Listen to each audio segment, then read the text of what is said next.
In the winter of 1177, somewhere on the frozen steppe of northeastern Mongolia, a boy no older than 15 crouched in the darkness of a felt tent, his wrists rubbed raw by a wooden kange, a heavy plank yoke locked around his neck and hands, designed not merely to restrain, but to humiliate. He had been wearing it for weeks. He could not feed himself. He could not scratch the lice that crawled across his scalp. He could not lie down to sleep without the edges of the boards cutting into his throat. Outside, the temperature had fallen to 40 degrees below zero, and the wind off the Khenti Mountains carried with it a sound that was indistinguishable from mourning.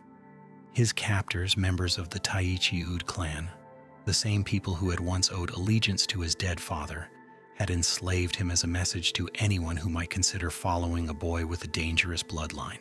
They rotated his custody from household to household, as if even the responsibility of guarding this adolescent prisoner was a burden to be shared. No one expected him to survive. No one expected him to matter. Within 30 years, this boy would command the largest army the world had ever seen, conquer more territory than the Roman Empire at its height, and kill so many human beings that the carbon dioxide levels in Earth's atmosphere would measurably decline. Forests would grow back over the ruins of cities he erased from the map. Rivers would change course through landscapes emptied of the millions who had once farmed their banks. His name would become, across half the world, a synonym for the end of everything. His name was Temujin. The world would come to know him as Genghis Khan. The story of how an orphaned, enslaved boy on the Mongolian steppe became the most consequential conqueror in human history is not simply a military narrative. Though the military achievements alone strain credulity, it is not simply a story of revenge, though revenge courses through it like a subsurface river. It is the story of a man who understood from the earliest age that the world was a system of loyalties and betrayals, and that the only safety lay in making yourself so powerful that betrayal became unthinkable. He would build that power from nothing, literally nothing. No kingdom, no inheritance, no army, no allies, no literacy, no wealth. Just an understanding of human nature so penetrating, so cold-eyed and unsentimental that it borders on the supernatural. The primary account of his life comes from a single extraordinary document known as The Secret History of the Mongols, composed sometime around 1228, within a year or two of his death. Written in Mongolian and intended only for the royal family, its very title announces its restricted audience, The Secret History is part epic poem, part political chronicle, and part origin myth. Its author is unknown, though scholars believe it was composed by someone who knew him personally, possibly a member of his inner guard. What makes the text so remarkable is its unflinching honesty. This is not hagiography. The Secret History records Temujin's childhood murders, his wife's kidnapping, his betrayals of sworn allies, and his moments of paralyzing fear alongside his triumphs. It portrays him as a man, not a god, which makes him considerably more frightening. Supplementing this are Persian accounts, particularly the works of Rashid al-Din, a Jewish-born physician who converted to Islam and served as vizier to the Mongol Ilkhanate in Persia, and who compiled in the early 1300s the most comprehensive history of the Mongol Empire ever written, drawing on sources in Mongolian, Chinese, Arabic, and Persian. There is also the chronicle of Adamalik Juvayni, a Persian historian who traveled through the ruins of cities the Mongols had destroyed and who wrote with the shell-shocked precision of a man describing a natural disaster. Together, these sources allow us to reconstruct not merely the events of Temujin's life, but the texture of it.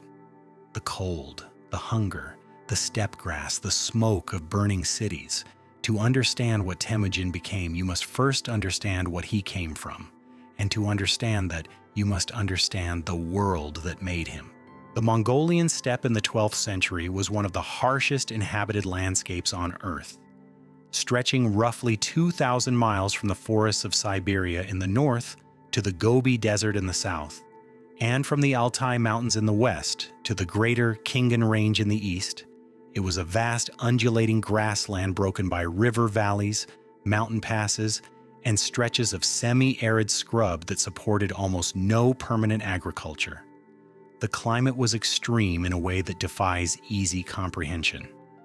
Winter temperatures routinely plunge below -40, a temperature at which exposed skin freezes in minutes, and the moisture in a man's breath crystallizes into a fine ice dust that hangs in the air like fog. Summers were brief, sometimes brutally hot, plagued by insects that could drive animals mad. The wind was constant. It never fully stopped. It shaped the grass into rippling silver waves that extended to every horizon, creating a landscape of hypnotic, terrifying emptiness, a world in which a human being was the smallest and most temporary thing in sight. There were no cities. There were no roads. There were no walls, no granaries, no temples, no written laws, no permanent structures of any kind. The people who lived here were pastoral nomads, entirely dependent on their herds of horses, cattle, sheep, and goats for survival. They moved with the seasons, north to the river valleys in summer, south toward the sheltered mountain passes in winter, following the grass that kept their animals alive, which in turn kept them alive.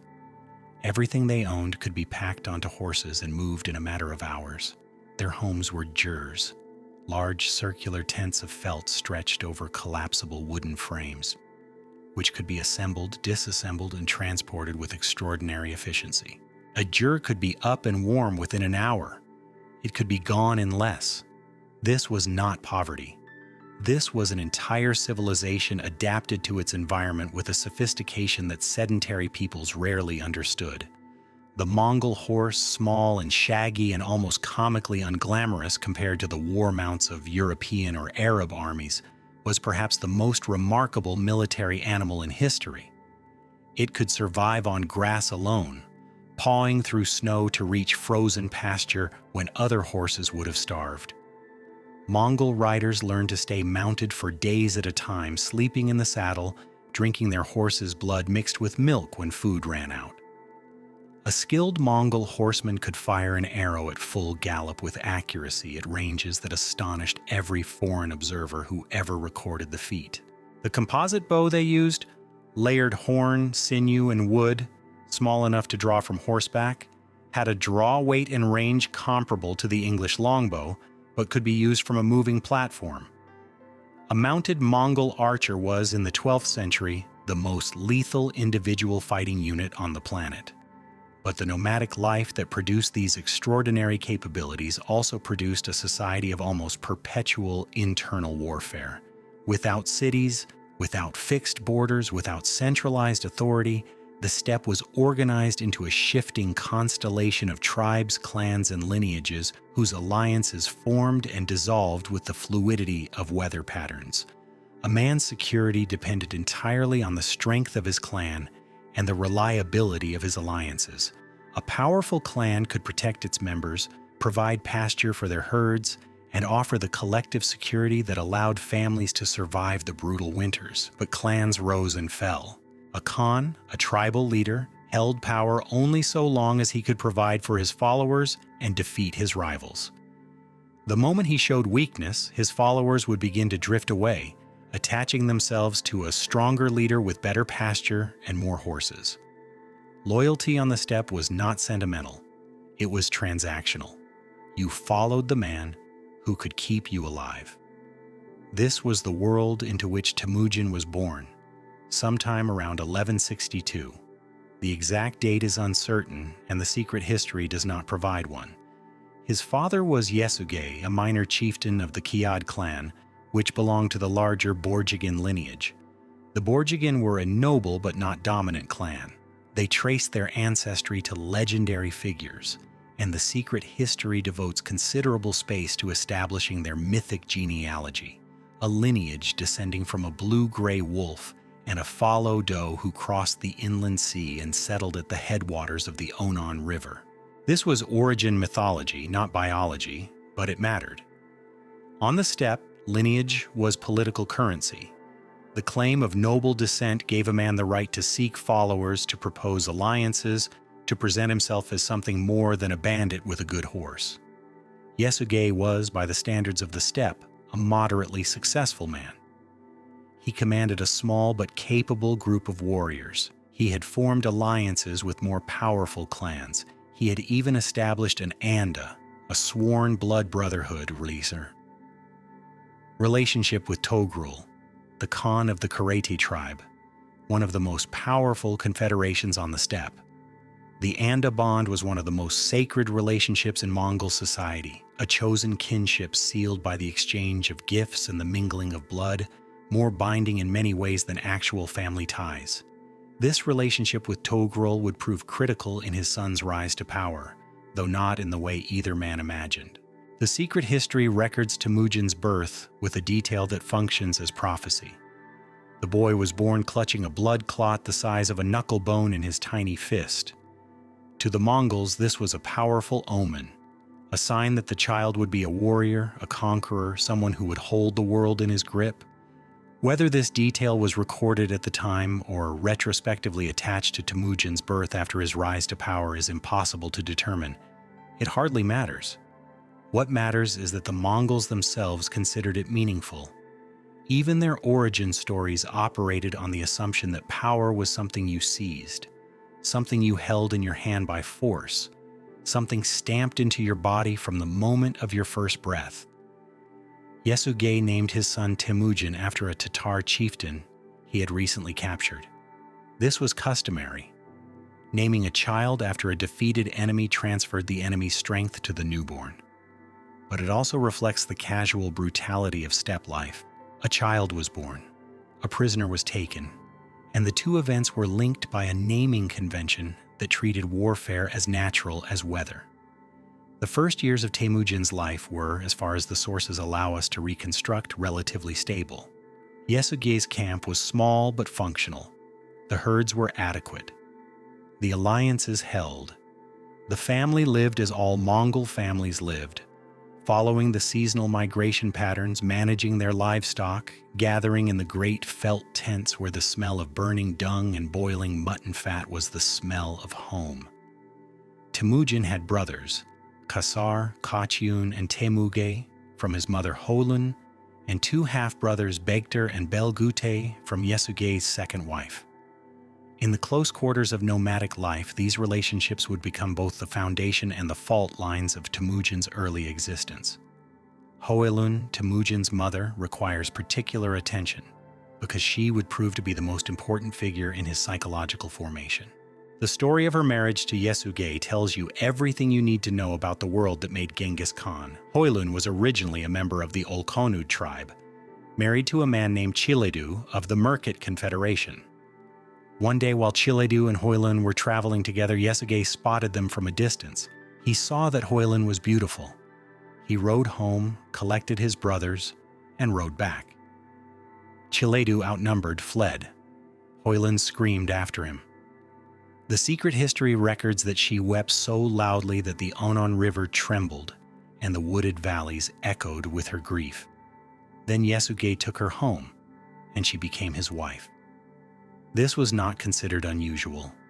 Bride kidnapping was an established practice on the steppe, so common that the secret history records it without moral commentary. But the consequences of this particular abduction would ripple across decades. The Merkits never forgot the theft. They considered it a blood debt, and when the time came, they would collect it. Not from Yesugei, but from his son. Hoelun adapted. She had no choice. She bore Yesugei children, managed the household, and proved herself a woman of extraordinary resilience and intelligence. When catastrophe eventually struck, and it struck with a totality that would have destroyed most families, it was Hoelun who held the remnants together through sheer force of will. The secret history portrays her as fierce, resourceful, and unsentimental. She taught her children to survive. She taught them that the world owed them nothing. She taught them by the example of her own life that everything could be taken from you in a single afternoon and that the only thing that mattered was what you did next. The catastrophe came when Temujin was approximately 9 years old. Yesugei, traveling across the steppes, stopped to share a meal with a group of Tatars, members of the very tribe after whose defeated chieftain he had named his son. The Tatars recognized him. Perhaps they recognized the name of the boy he had named. Perhaps they simply recognized an enemy. They poisoned his food. The secret history does not specify the poison, but the symptoms. Yasuge grew weak over several days, struggled to reach home, and finally died surrounded by his family, and suggests something slow acting, something that allowed him to understand what was happening but not prevent it. With Yasuge's death, the transactional logic of steppe loyalty kicked in with devastating efficiency. A dead Khan's followers had no obligation to his widow and children. They had an obligation to themselves and their herds. Yasuge's allies, his retainers, his sworn warriors, every man who had ridden beside him, eaten at his fire, pledged him loyalty, assessed their options, and concluded that following the family of a dead minor chieftain was a losing proposition. One by one, then in groups, they left. They took their herds, they took their jurors. They took everything of value. They joined stronger clans. Some attached themselves to the Taichi Ud, a rival Borjigan clan, led by a man named Targutai, who had been competing with Yasuge for dominance within the lineage, and who now saw the opportunity to eliminate a potential future rival in the dead man's eldest son. The abandonment was total. Within weeks, Holin's family went from being the core of a functioning clan to being utterly alone on the steppe. A woman, her children, a few elderly retainers too frail or too loyal to leave, no herds to speak of, no warriors, no alliances, no protection. In the steppe's social order, they had ceased to exist. The secret history records a scene that crystallizes this moment. As the families packed up to leave, Holin rode after them carrying the dead Yasuge's toque, the horsehair spirit banner that symbolized his authority. She rode from group to group, banner held high, demanding their loyalty, shaming them for their betrayal. Half the departing families turned back briefly, moved by her courage or her invocations of their oaths, but Targutai's men rode after them and forced them to continue. The returners left again. Hoylin was left alone, holding a dead man's banner in the middle of an empty steppe, watching the last of her husband's people disappear into the grass. This moment, the abandonment, the utter stripping away of everything, is the foundational trauma of Temujin's life. It taught him the lesson that would drive every subsequent decision. Loyalty given freely is loyalty that can be freely revoked. The only reliable loyalty is loyalty that has no alternative. The only safe position is the one from which no one can afford to betray you. He was 9 years old. He would spend the rest of his life ensuring that he was never abandoned again. What followed were years of almost unimaginable hardship. Hulin and her children survived on the steppe's margins, the places no functioning clan would bother to claim because they could barely sustain life. They ate wild onions, garlic chives, roots, and the seeds of wild grasses. They trapped marmots and ground squirrels. They fished the Onan River with bone hooks. The boys hunted with crude bows, shooting small game and birds to supplement what they could forage. It was a subsistence existence stripped of every comfort and most security, lived in constant awareness that any number of threats a harsh winter, a raid by hostile clansmen, a failed hunt during a critical week, could end them. It was during this period of desperate survival that Temujin committed his first killing. The secret history records the event with characteristic directness. Temujin and his brothers had been fishing. They caught a small fish, a precious addition to their meager diet. Bektir, Temujin's older half-brother, took it. He had done this before. The half-brothers, sons of Yasuge's second wife, had been asserting themselves within the family hierarchy, claiming first share of whatever food was caught or foraged. To a modern eye, this looks like the ordinary cruelty of children under stress. To Temujin, it was something more. It was a power dynamic. It was someone taking from him because they could. And the lesson of his father's death, the lesson of the abandonment, had already calcified into a principle that governed his understanding of the world. Those who take from you will continue taking until you stop them. Temujin discussed the situation with his brother Khazar. Then the two of them crept up on Bektar from two directions, bows drawn. Bektar saw them coming. The secret history tells us that he did not run, he did not fight. He sat down on a small hillock and said calmly that there were enemies enough beyond the family without making enemies within it. He asked them to spare Belgute, his full brother. Then Temujin and Kesar shot him. They fired arrows from the front and from behind, and Bektar died on that hillside, killed by his half-brothers over a fish. Hoyland's reaction was volcanic. She screamed at Temujin, calling him a destroyer, comparing him to a wild dog, an animal that devours its own afterbirth. She invoked the family's isolation, their vulnerability, their utter dependence on each other. She was right, practically speaking. In their situation, every pair of hands mattered. Every person who could hunt, forage, or stand watch was essential to survival. Killing a family member was, by any rational calculation, self-destructive. But the killing reveals something essential about Temujin's psychology, even at this early age. He did not kill Bektar in a fit of rage. The secret history makes clear that this was premeditated, discussed, planned, and executed from two directions, which requires coordination and patience. Temujin did not lose his temper. He identified a threat to his authority within the family unit, determined that the threat would escalate if unchallenged, and eliminated it. He was perhaps 12 years old. The cold calculus that would later depopulate entire civilizations was already operational, and there was a consequence beyond Hoyland's fury. The killing of Bektar appears to have attracted attention to the family. News traveled on the steppe, through trading contacts, through wandering herdsmen, through the invisible information networks of a society where everyone's survival depended on knowing who was where and what they were doing. The Taichi Ud, led by Targutai, learned that Yesuge's eldest son was not merely surviving on the steppe's margins, but was already demonstrating the dangerous qualities of a future leader. A boy who could plan and execute a killing at 12 was a boy who could plan and execute a war at 20. Targutai decided to act before that became possible. A Taichi Ud raiding party descended on Hoyland's camp. Their objective was Temujin specifically. Not the family, not the meager herds, but the boy himself. Temujin fled into the forested slopes of Burkhan Khaldun, the sacred mountain that dominated the upper Onan River Valley, and hid among the dense birch and larch trees for several days.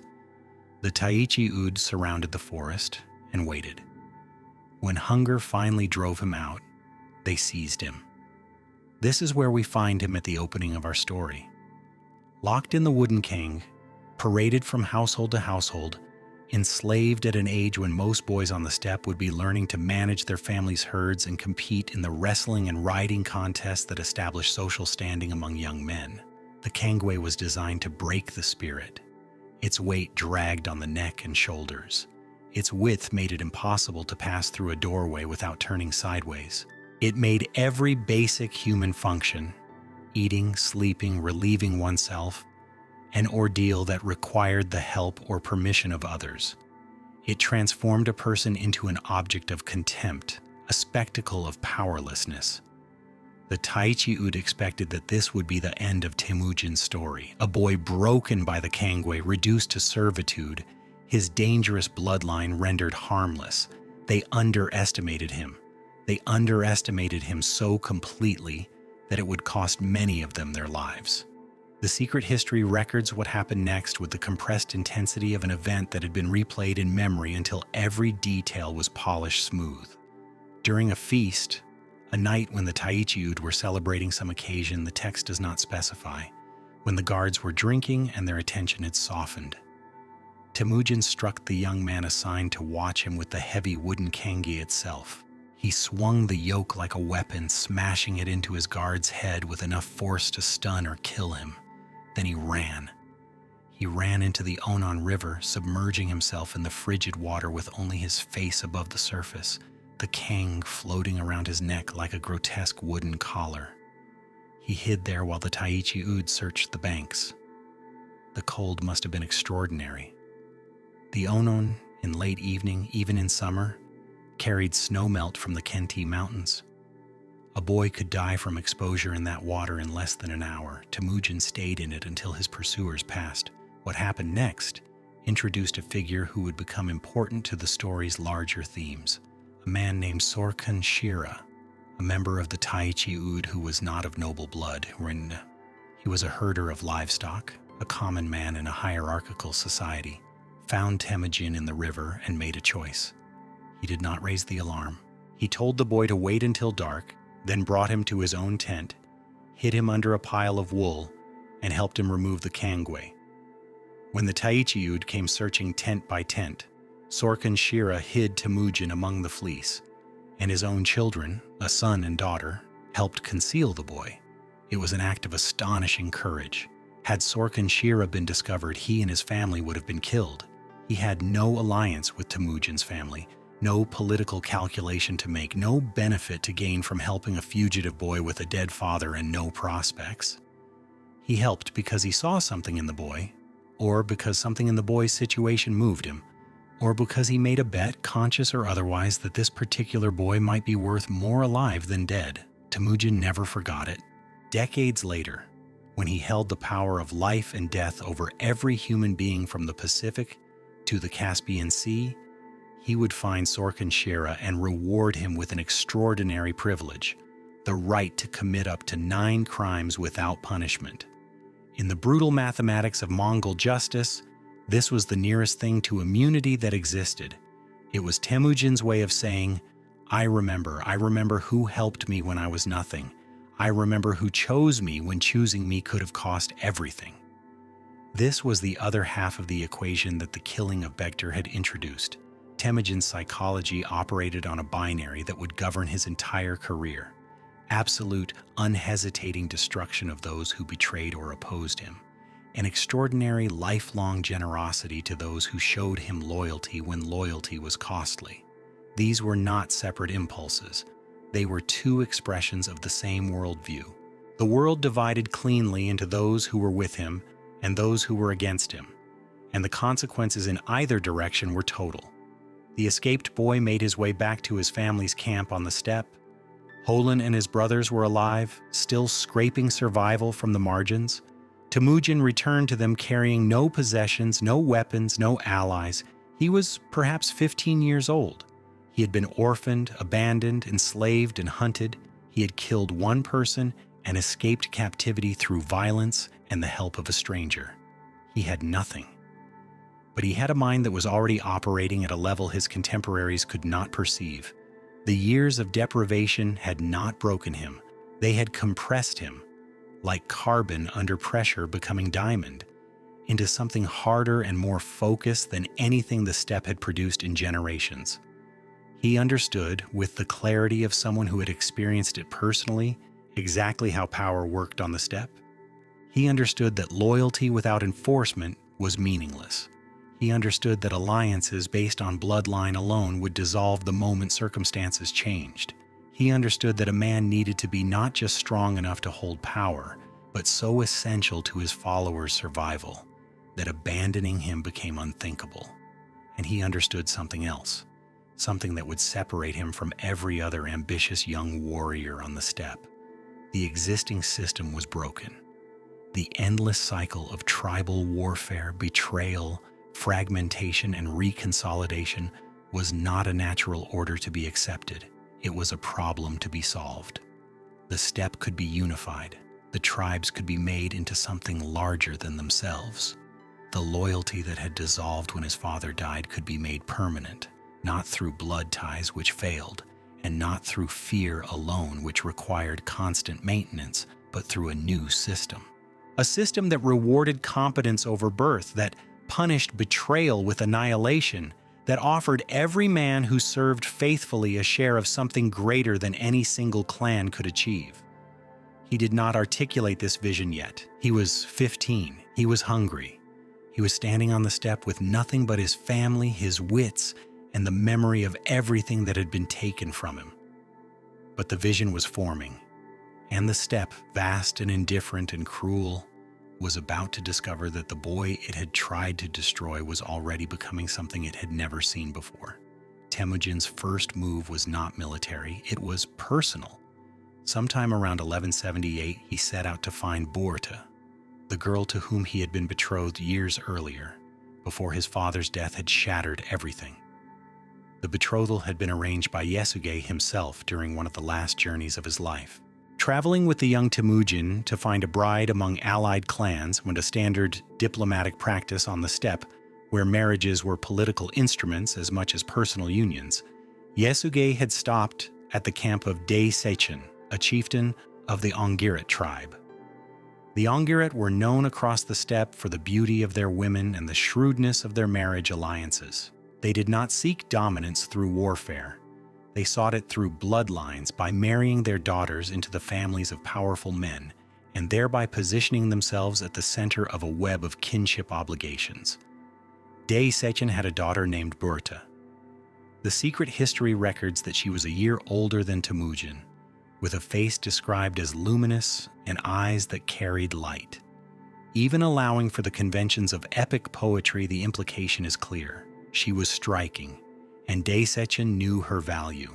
He agreed to the match because Yasuge, while not the most powerful Khan on the steppe, had connections, particularly his Andabon with Togrul of the Karatas, that made the alliance worthwhile.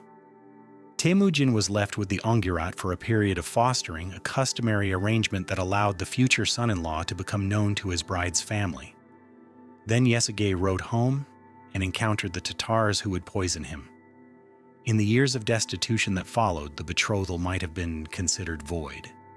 Temujin had nothing to offer. He was the orphaned son of a dead minor chieftain, enslaved by his own relatives, living on foraged roots at the edge of survival.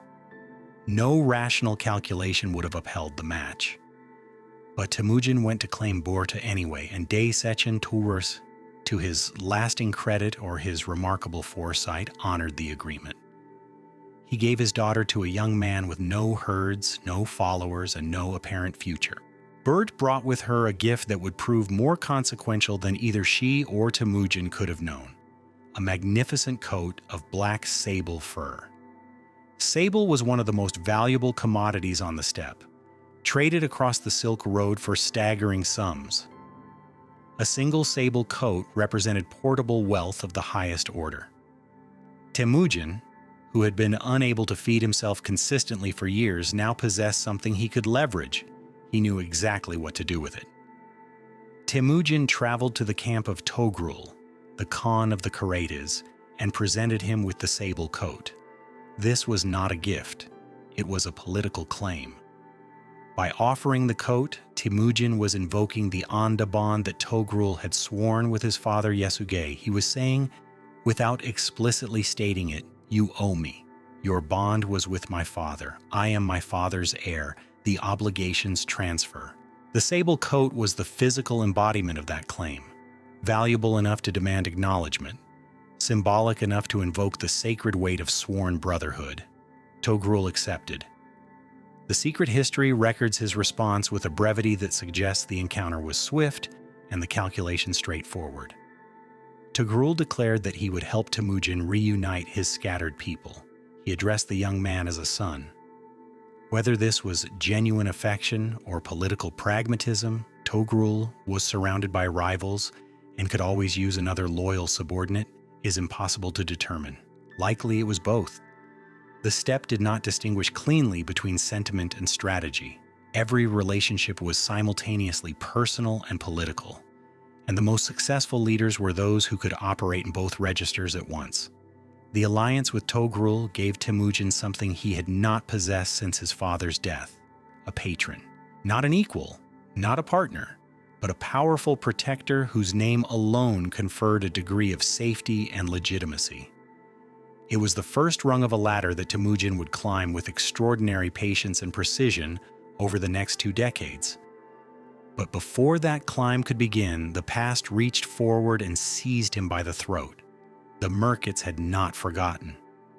18 years earlier, Yesugei had stolen Holland from her Merkit husband Chiledu. The Merkits had nursed this grievance across nearly 2 decades, waiting for the moment when repayment became possible. That moment arrived when they learned that Yesugei's son had taken a wife. The symmetry was irresistible. A woman had been stolen from them. They would steal one back. A Merkit raiding party struck Temujin's camp at dawn. The attack was sudden and overwhelming. Temujin, his brothers, and Hoylan managed to flee on horseback into the forests of Burkhan Khaldun, the same sacred mountain where Temujin had hidden from the Taichi Ud years before. But there were not enough horses. The family's old servant woman riding a cart had brought Berta, but the cart was slow and the Merkits were fast. Temujin faced a choice that the secret history records without editorial softening. He could turn back to defend his wife, almost certainly being captured or killed in the process, or he could keep riding and survive. He kept riding. Berta was taken. The Merkits gave her to one of Chiledu's relatives as a concubine, a deliberate inversion of the original theft, a closing of the circle. She would remain in Merkit captivity for approximately 8 to 9 months. The loss of Berta was the catalytic event of Temujin's early career. Everything that followed, his first military campaign, his first exercise of the alliance system he would later perfect, his emergence as a figure of consequence on the steppe, flowed directly from his need to get her back. It was personal, deeply and unmistakably personal. The secret history makes clear that Temujin's attachment to Berta was genuine and intense, not merely strategic, but it was also political. A man who could not protect his wife could not attract followers. A man who could not recover his wife could not claim authority. The personal and the political were, as always on the steppe, inseparable. Temujin went first to Togrul. He invoked the Anda bond again, described the Merkit attack, and requested military support. Togrul agreed to commit 20,000 warriors, an army that dwarfed anything Temujin could have assembled on his own. Then Temujin turned to another figure who would dominate this chapter of his life, Jamuka. Jamuka was Temujin's Anda, his sworn blood brother. The two boys had met as children and had sworn the Anda oath twice, exchanging knuckle bones the first time, golden arrows the second. They had played together on the frozen Onon River, shared food, slept under the same blanket. The secret history describes their bond with a tenderness unusual in a text not given to sentiment. They were, in the language of the steppe, closer than brothers. Brothers were given by birth, a fact of blood that implied obligation but not necessarily affection. And Anda was chosen. The bond was voluntary, deliberate, and in theory unbreakable. Jamuka was everything Temujin was not at this stage of his life. He was charismatic, well-connected, and already commanding a substantial following. Where Temujin had spent his adolescence in captivity and destitution, Jamuka had spent his building alliances and accumulating the retainers that constituted power on the steppe. He was clever, eloquent, and possessed of a magnetic personality that drew men to him. He was also, as events would demonstrate, ruthless in ways that differed from Temujin's ruthlessness. More theatrical, more concerned with symbolic displays of dominance, less systematic. Jamuka agreed to help. He committed his own warriors to the campaign. Together, the combined forces of Togrul, Jamuka, and Temujin's small personal following, perhaps a few hundred men at most, warriors who had begun drifting toward the young Borjigin, as his patron's name gave him legitimacy, descended on the Merkit camps in a nighttime raid that scattered the tribe across the steppe. Temujin found Bort in the chaos. The secret history describes the reunion with restrained intensity. She was searching for him in the confusion of the fleeing Merkit camp, calling his name. He heard her voice in the darkness. They fell from their horses and embraced. The text says that in that moment Temujin felt that he had found what he had been searching for, a line that operates simultaneously as personal emotion and political metaphor. He had his wife back. He had demonstrated the ability to mobilize a coalition, strike an enemy, and recover what was his. The steppe was watching. But the rescue carried a complication that would shadow Temujin's legacy and test the pragmatism that defined his character. Berta had been in Merkit captivity for many months. Shortly after her return, she gave birth to a son. She named him Yochi. The question of Yochi's paternity hung over the boy from the moment of his birth and would never be resolved. Was he Temujin's son, conceived just before the Merkit raid, or the son of the Merkit man to whom Berta had been given? The secret history does not answer this question. Temujin himself never publicly addressed it. He acknowledged Yochi as his eldest son, gave him a name by Spakupoy, which means guest or unexpected visitor, a word choice that has struck every historian who has ever considered it, and raised him within the family. But the doubt lingered. It would poison the relationships between Temujin's sons for decades, surfacing at critical moments when the question of succession arose and ultimately contributing to the fragmentation of the empire after Temujin's death. Temujin's decision to accept Yochi reveals something essential about his operational intelligence. He could not prove the boy was his. He could not prove the boy was not. Repudiating Yochi would have meant publicly acknowledging that the Merkits had dishonored his wife, which would have diminished his own standing. Accepting Yochi without qualification incorporated the boy into the family structure and eliminated a potential source of instability. It was the pragmatic choice, made by a man who understood that controlling narratives was as important as controlling armies. The Merkit campaign marked Temujin's transition from fugitive to political actor. He had demonstrated three critical capabilities: the ability to forge and activate alliances, the ability to coordinate a multi-force military operation, and the willingness to act decisively when something he valued was threatened. Men on the steppe noticed these qualities the way herders notice a change in the wind. They began to drift toward him. The trickle became a stream. Warriors who had served under other leaders who had been searching for a more capable or more generous Khan began appearing at Temujin's camp. Some came because of his Borjigan lineage, which gave him the legitimacy of noble blood. Some came because of his connection to Togrul, which gave him the protection of the most powerful Khan on the eastern steppe. Some came because they had heard of the Merkit raid and saw in Temujin a young leader with the skills and the stomach for warfare. And some came for a reason that the traditional power structure of the steppe could not easily accommodate. Temujin was offering something different. The steppe's traditional hierarchy was aristocratic.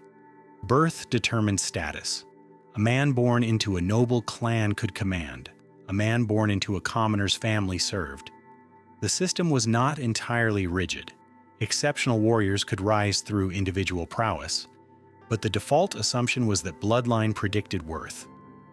Temujin, whose own experience had demonstrated exactly how little bloodline protected you when your father died and your relatives abandoned you, was beginning to operate on a different principle. He promoted based on loyalty and competence. Men who demonstrated skill and faithfulness received positions of authority regardless of their birth. Men of noble blood who proved unreliable were sidelined. This was revolutionary. It was also, in the short term, spectacularly effective at attracting followers. Every commoner on the steppe who had ever chafed under the authority of a less competent nobleman, every skilled warrior who had watched lesser men receive positions of honor because of their lineage, every ambitious young fighter looking for a leader who would reward merit rather than pedigree. All of these men saw in Temujin's camp something that did not exist anywhere else: an opportunity. The principle was not yet formalized. Temujin did not announce a meritocratic revolution. He simply made decisions. This man leads, that man follows, and let the pattern speak for itself. But the pattern was visible, and it drew men to him with a gravitational force that birth alone could never have generated. It also drew the attention and eventually the hostility of his Anda Jamuka. The relationship between Temujin and Jamuka is one of the great tragic arcs of the secret history, and understanding it is essential to understanding everything that followed. They had been inseparable as boys. They had fought together against the Merkits. After the Merkit campaign, they traveled together for a time, camping side by side, their two groups of followers moving as one across the steppe. The secret history describes them sleeping under a single blanket, sharing food, exchanging gifts. For a period, perhaps a year, perhaps 18 months, they lived as co-leaders of a growing coalition. But the very qualities that made them Anda also made them rivals. Both were intelligent, charismatic, and ambitious. Both attracted followers. Both operated with the understanding that the steppe's fragmented tribal structure was ripe for consolidation by a sufficiently capable leader. The question that neither could avoid was, which one of them would be that leader? The break came over an incident that the secret history presents with the deceptive simplicity of a parable. Temujin and Jamuka were traveling together when Jamuka suggested they make camp in a particular location. He said something to the effect of, "Let those who have horses camp by the river, let those who have sheep camp by the mountains." On the surface, it was a practical suggestion about grazing. Temujin, uncertain of the deeper meaning, consulted his mother Hoelin. She interpreted Jamuka's words as a veiled threat, a suggestion that the two groups should separate, that Jamuka was tired of sharing authority and was preparing to assert dominance. Whether Hoelin's interpretation was correct has been debated by scholars for centuries. What matters is that Temujin acted on it. That night, he broke camp and moved his followers away from Jamuka's group, riding through the darkness to put distance between them. The separation was complete. The Anda bond, already strained by the pressure of competing ambitions, cracked along the fault line that had been invisible as long as neither man was strong enough to threaten the other. What followed was remarkable. As Temujin moved away, people followed him. Not just the warriors who had previously aligned with him, but members of Jamuka's coalition. They came in groups, entire clans relocating across the steppe to join Temujin's camp. The secret history lists them with the specificity of a census. The Yalayir, the Tarkuts, portions of the Barin and the Mongkut. These were not minor defections, they represented a fundamental shift in the political alignment of the steppe, and they happened because Temujin offered something Jamuka did not. Jamuka ruled in the old way. He was brilliant, but he was also capricious. He rewarded favorites and punished rivals according to the traditional aristocratic calculus of bloodline and personal loyalty. His authority was charismatic but unstable, dependent on his continued ability to charm, intimidate, and outmaneuver. Temujin's authority was becoming something else entirely, systematic. He was building not a personal following, but an institution.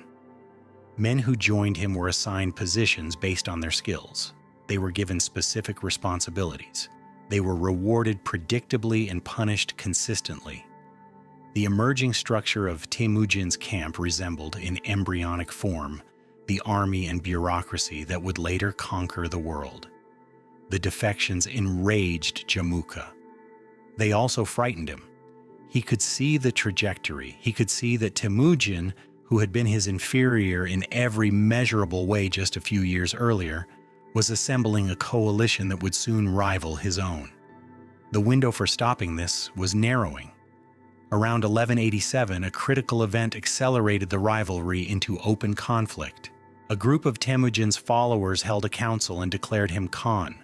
Specifically, they gave him the title Genghis Khan. The exact meaning of Genghis is debated. Some scholars derive it from the Turkic Tengiz, meaning ocean or universal, suggesting a claim to universal rule. Others connect it to different roots. What is certain is that the title was a declaration of sovereignty. Temujin was no longer a subordinate allied to Togrul, no longer a junior partner in someone else's coalition. He was claiming the right to rule in his own name. The proclamation was premature by any objective measure. Temujin's forces were still far smaller than those of Togrul or Jamuka. His territory was limited. His resources were modest. But the declaration served a purpose beyond its immediate military justification. It was a signal to potential followers, to wavering clans, to every man on the steppe who was calculating which way the wind was blowing. Temujin was stating his intention. He was not content to be a subordinate. He was not content to be one chieftain among many. He intended to be Khan, the kind of Khan the steppe had never seen. Jamuka responded with force. He assembled a coalition of tribes. The secret history records 13 separate groups united under his banner and marched against Temujin. The resulting battle, known as the Battle of Dalan Balzut, was Temujin's first major military defeat. His forces were outnumbered and outmaneuvered. He was driven from the field and forced to retreat into the narrow Jareen Pass, where the terrain provided natural defense but where his options were severely limited. The defeat could have been the end. On the steppe, military failure triggered the same centrifugal logic that had destroyed his father's coalition. Followers assessed their options. Losing leaders lost followers. The spiral could be swift and total. But Jamuka, in the aftermath of his victory, made an error that would ultimately prove more consequential than any battle. He boiled alive the captured leaders of clans that had defected to Temujin. The secret history records that he placed 70 captured nobles in giant cauldrons and executed them in full view of his army and their followers. It was meant as a demonstration of the cost of disloyalty, a message written in steam and screaming flesh that no one who witnessed it would forget. The message was received, but not as Jamuka intended. The brutality did not inspire loyalty. It inspired terror, and terror is not the same thing. Men who follow out of terror are men who are constantly calculating the moment when flight becomes safer than obedience. Jamuka's own allies looked at the cauldrons and thought not about the cost of betraying Jamuka, but about what might happen to them if they displeased him. Several clans that had fought alongside Jamuka against Temujin quietly detached themselves from his coalition in the weeks and months that followed. Some of them moved toward Temujin. This was the lesson that separated Temujin from every other leader on the steppe, and it is the lesson that would underpin his empire. Terror worked in the short term. It could win a battle, clear a field, empty a city, but it could not build a lasting structure of power. For that, you needed something more sophisticated. You needed a system in which loyalty was rewarded so consistently and betrayal punished so inevitably that men chose loyalty not out of fear, but out of self-interest. You needed to make obedience the rational choice. You needed to convince men that their individual fortunes were bound so tightly to your success that your fall would mean their ruin. Temujin had lost the battle, but he had gained something more valuable than any victory. He had watched his rival demonstrate in the most vivid possible way how not to build an empire. The years between the defeat at Dalan Balzut and Temujin's eventual domination of the steppe were a slow, patient accumulation of power that the sources record in fragments rather than continuous narrative. This was not a period of dramatic campaigns and decisive battles. It was a period of relationship building, strategic marriage alliances, careful cultivation of Togrul's patronage, and the steady absorption of clans and warriors into a growing coalition that was becoming less a tribal confederation and more an organized state. Temujin used this time to refine the principles that would define his rule. He formalized the practice of promoting based on merit. He began organizing his followers into units of 10, 100, and 1,000, the decimal military structure that would become the backbone of the Mongol army. He appointed personal guards, the Keshig, drawn from the sons of his commanders, which served the dual purpose of protecting his person and ensuring the loyalty of their fathers. A commander whose son served in the Khan's guard was a commander who would think very carefully before betraying the Khan. He also continued to build his relationship with Togrul, serving as a loyal subordinate in the Kharit Khan's military campaigns. This was not subservience, it was investment. Every campaign fought under Togrul's banner gave Temujin military experience, strengthened his reputation as a capable commander, and deepened the web of obligations between himself and the most powerful figure in his political world. It also gave him an intimate understanding of the Kharit military, its strengths, its weaknesses, its commanders, its patterns, knowledge he would eventually use to destroy it. The steppe was reorganizing itself around two poles of power, Temujin and Jamuka. Every tribe, every clan, every ambitious warrior was being drawn toward one or the other, and the forces shaping their choices were not primarily military, but structural. Jamuka offered the old way, aristocratic, charismatic, brilliant, but unpredictable. Temujin offered the new way, meritocratic, systematic, less personally dazzling, but more reliable. The choice between them was, for many men on the steppe, a choice about what kind of world they wanted to live in. The resolution of that choice and the series of betrayals and battles that would finally determine whether the steppe would be ruled by the old order or the new was still years away. But the architecture was set. The two boys who had once slept under a single blanket and sworn eternal brotherhood were now locked in a rivalry that only one of them could survive. And somewhere in the back of Temujin's mind, behind the calculations of alliance and supply and seasonal migration, behind the patient accumulation of followers and the careful management of his patron's expectations, a larger vision was taking shape. The steppe was not enough. The steppe had never been enough. Beyond the grasslands, beyond the Gobi, beyond the mountains that marked the edge of the nomadic world, there were cities. Cities of stone and silk and gold built by people who had never ridden a horse in their lives, people who thought walls could protect them, people who had no idea what was coming. But that was later. First, Temujin had to survive the men who were trying to kill him on his own steppe.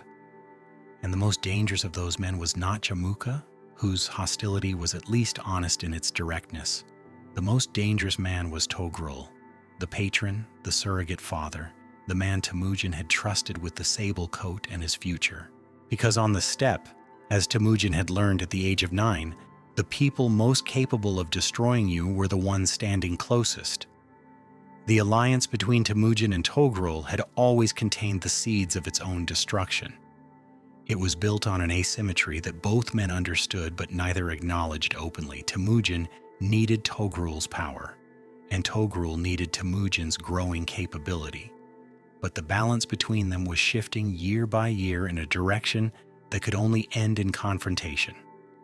A patron-client relationship survives only as long as the client remains subordinate. The moment the client begins to rival the patron, the relationship becomes something else entirely. It becomes a threat.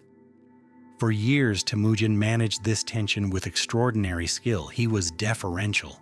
He addressed Togrul as Khan Father. He fought Togrul's enemies with a ferocity that made him indispensable. When Togrul was driven from his throne by a rival faction within the Karaite Confederacy, forced into exile in the wastes beyond the western steppe, it was Temujin who marshaled forces to restore him.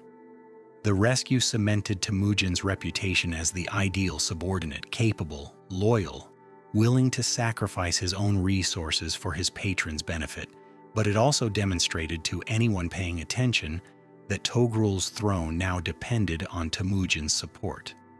The protector had become the protected. The father figure needed the son more than the son needed the father. Togrul's court understood this before Togrul did. His advisors, particularly his son Sengum, watched Temujin's growing power with the alarm of men who could calculate trajectories.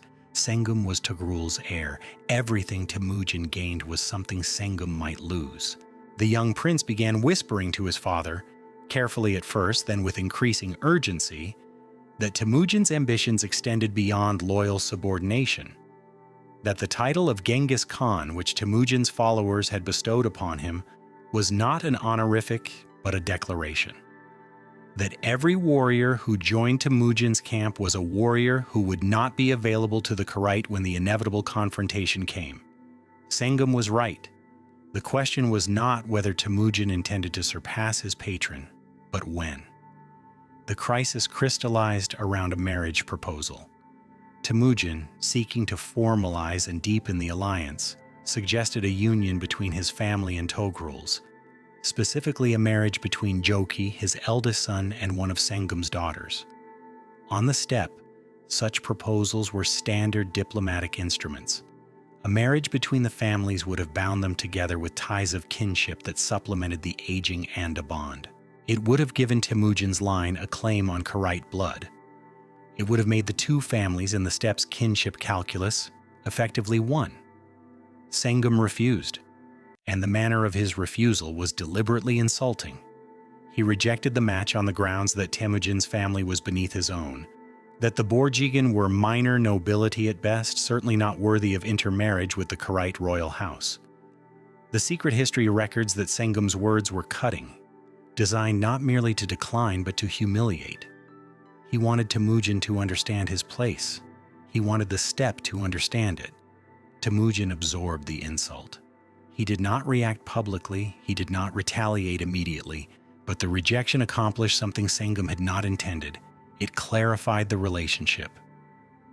The pretense of mutual respect, of father and son affection between Togrul and Temujin was stripped away.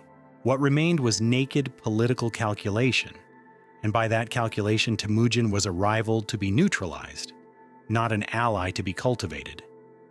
What followed was a conspiracy that drew in nearly every major power on the eastern steppe.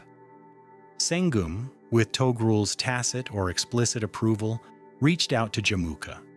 The two men who had the most to fear from Temujin's rise, the rival and the patron's heir, found common cause. Jamuka, brilliant and bitter, provided strategic intelligence about Temujin's camp, his habits, the disposition of his forces. Sengum provided the military weight of the Karaite Confederation. Other tribes, sensing which way the conspiracy was moving, added their warriors to the coalition. The plan was straightforward. Lure Temujin to a meeting under the pretense of reconciliation, then kill him. The trap was sprung through an invitation. Togrul, or someone using his name and authority, sent word to Temujin that the marriage proposal was being reconsidered, that Sengum had relented, that a feast should be held to celebrate the new alliance. Temujin, who had survived his childhood by reading the intentions behind men's words, was suspicious. He sent two of his men ahead as scouts. The scouts detected nothing amiss, or rather they detected everything amiss and failed to report it accurately. The details are unclear. What is clear is that the plot leaked. A pair of herders, common men who worked for a Karaite noble involved in the conspiracy, learned of the plan and sent word to Temujin. They did this at enormous personal risk, for reasons the secret history does not fully explain. Perhaps they had received kindness from Temujin's people. Perhaps they calculated, as Sorkun Shira had years earlier, that Temujin was a man worth helping. Whatever their motivation, their warning saved his life. Temujin did not attend the feast. Instead, he withdrew his forces to a defensive position and prepared for the attack he now knew was coming. But he had been caught off balance. His army was not fully assembled. Many of his followers were scattered across the steppe in their seasonal camps, too far away to concentrate in time. When the Karaite-led coalition struck, Temujin was outnumbered and forced to fight a desperate rearguard action. The Battle of Kalakaljid Sands, fought sometime around 1203, was the most dangerous moment of Temujin's military career. His forces were driven back across the steppe in what amounted to a fighting retreat, taking casualties they could not afford. Several of his key commanders were wounded. His army was fragmented, with units separated from one another across miles of grassland. At one point during the battle, Temujin's son Ogadei was struck by an arrow in the neck. The boy, he was barely into his teens, was carried from the field by Barakal, one of Temujin's adopted brothers, who sucked the blood from the wound through the night to keep it from clotting and suffocating the boy. Ogadei survived. Barakal's vigil over the wounded prince became one of those stories that circulated through the Mongol army, reinforcing the culture of absolute mutual obligation that Temujin had spent 2 decades building. Temujin retreated to the shores of Lake Baljuna in a desolate stretch of the northeastern steppe. His army was reduced. His supplies were exhausted. The coalition arrayed against him included the Karaites, Jamuka's followers, and several other tribes. By any conventional assessment, his position was hopeless. He had been outmaneuvered diplomatically and defeated militarily.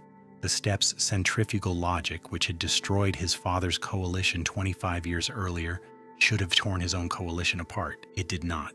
What happened at Lake Baljuna was the opposite of what had happened after Yesugei's death. Instead of scattering, Temujin's followers drew closer. The men who remained with him at the lake, later known as the Baljuna Covenant, represented a cross-section of the steppe's peoples that would have been unthinkable under the old tribal system. There were Mongols, Karaits who had defected from Togrul, Merkits, Khitans, and even a Muslim trader. They were bound together not by bloodline or tribal affiliation, but by personal loyalty to Temujin, and crucially, by the system he had built. They had been promoted on merit. They had been rewarded fairly. They had been treated as individuals with value rather than as interchangeable members of a caste. And so, when the moment came that tested their commitment, the moment when rational self-interest should have driven them to abandon a losing leader and seek safety elsewhere, they stayed. The Baljuna Covenant was the proof of concept.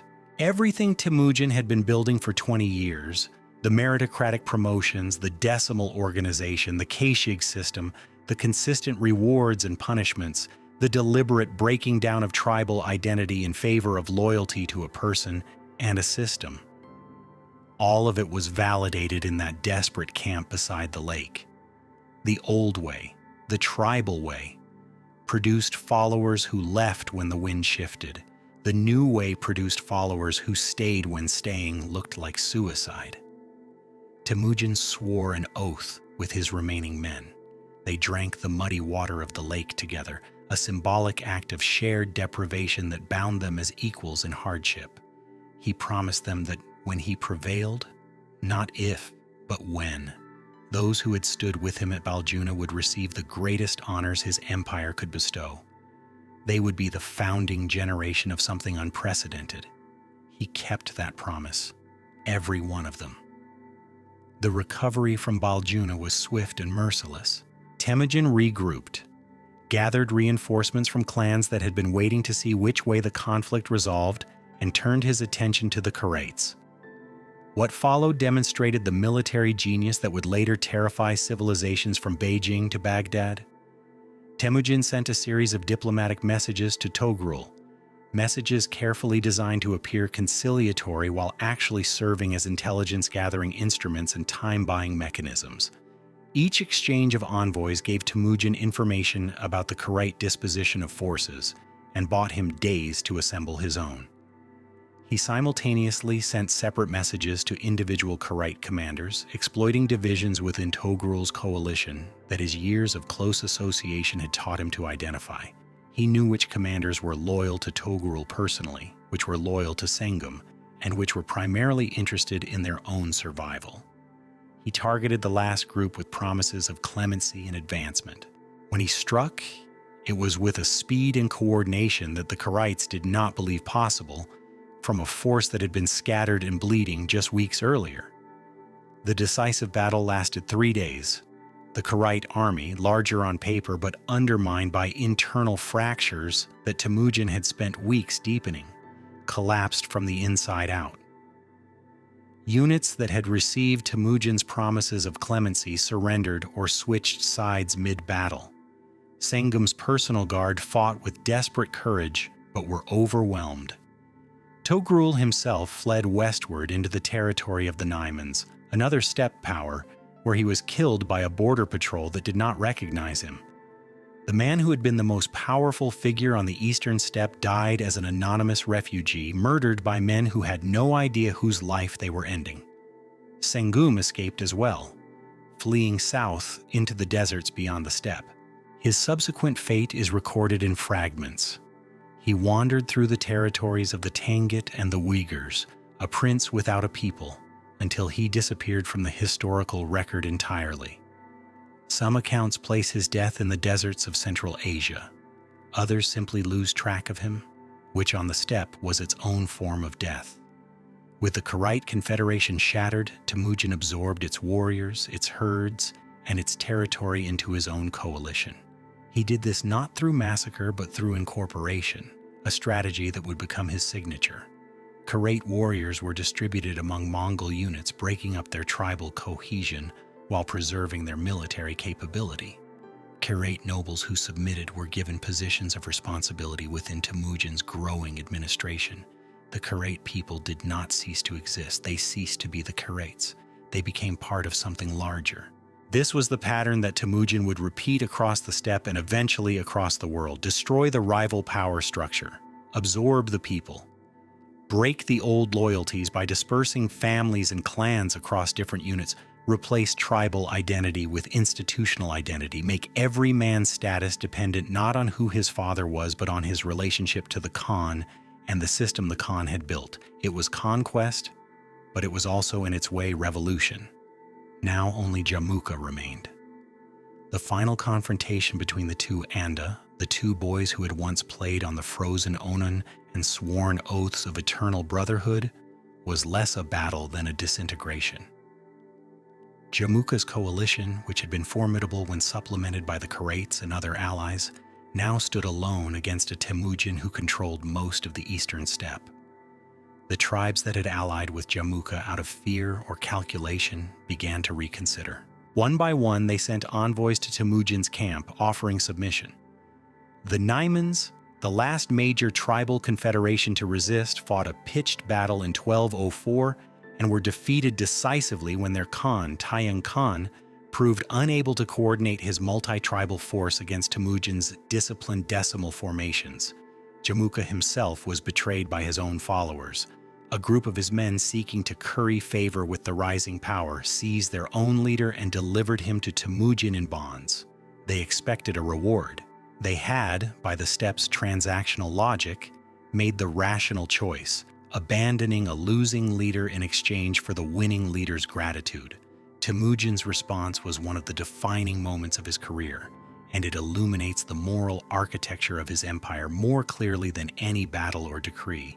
He ordered the men who had betrayed Jamuka executed, every one of them. He declared that men who would betray their own lord were men who could not be trusted by anyone, and that such men had no place in the world he was building. The principle was absolute. Loyalty to one's sworn leader was sacred, regardless of whether that leader was winning or losing. A man who betrayed a failing lord would betray a successful one the moment the calculus changed. The only reliable follower was one who would die rather than betray his oath. It was a message aimed not at the dead men, but at every living warrior on the steppe. The cost of betrayal was death, even when the betrayal benefited Temujin personally.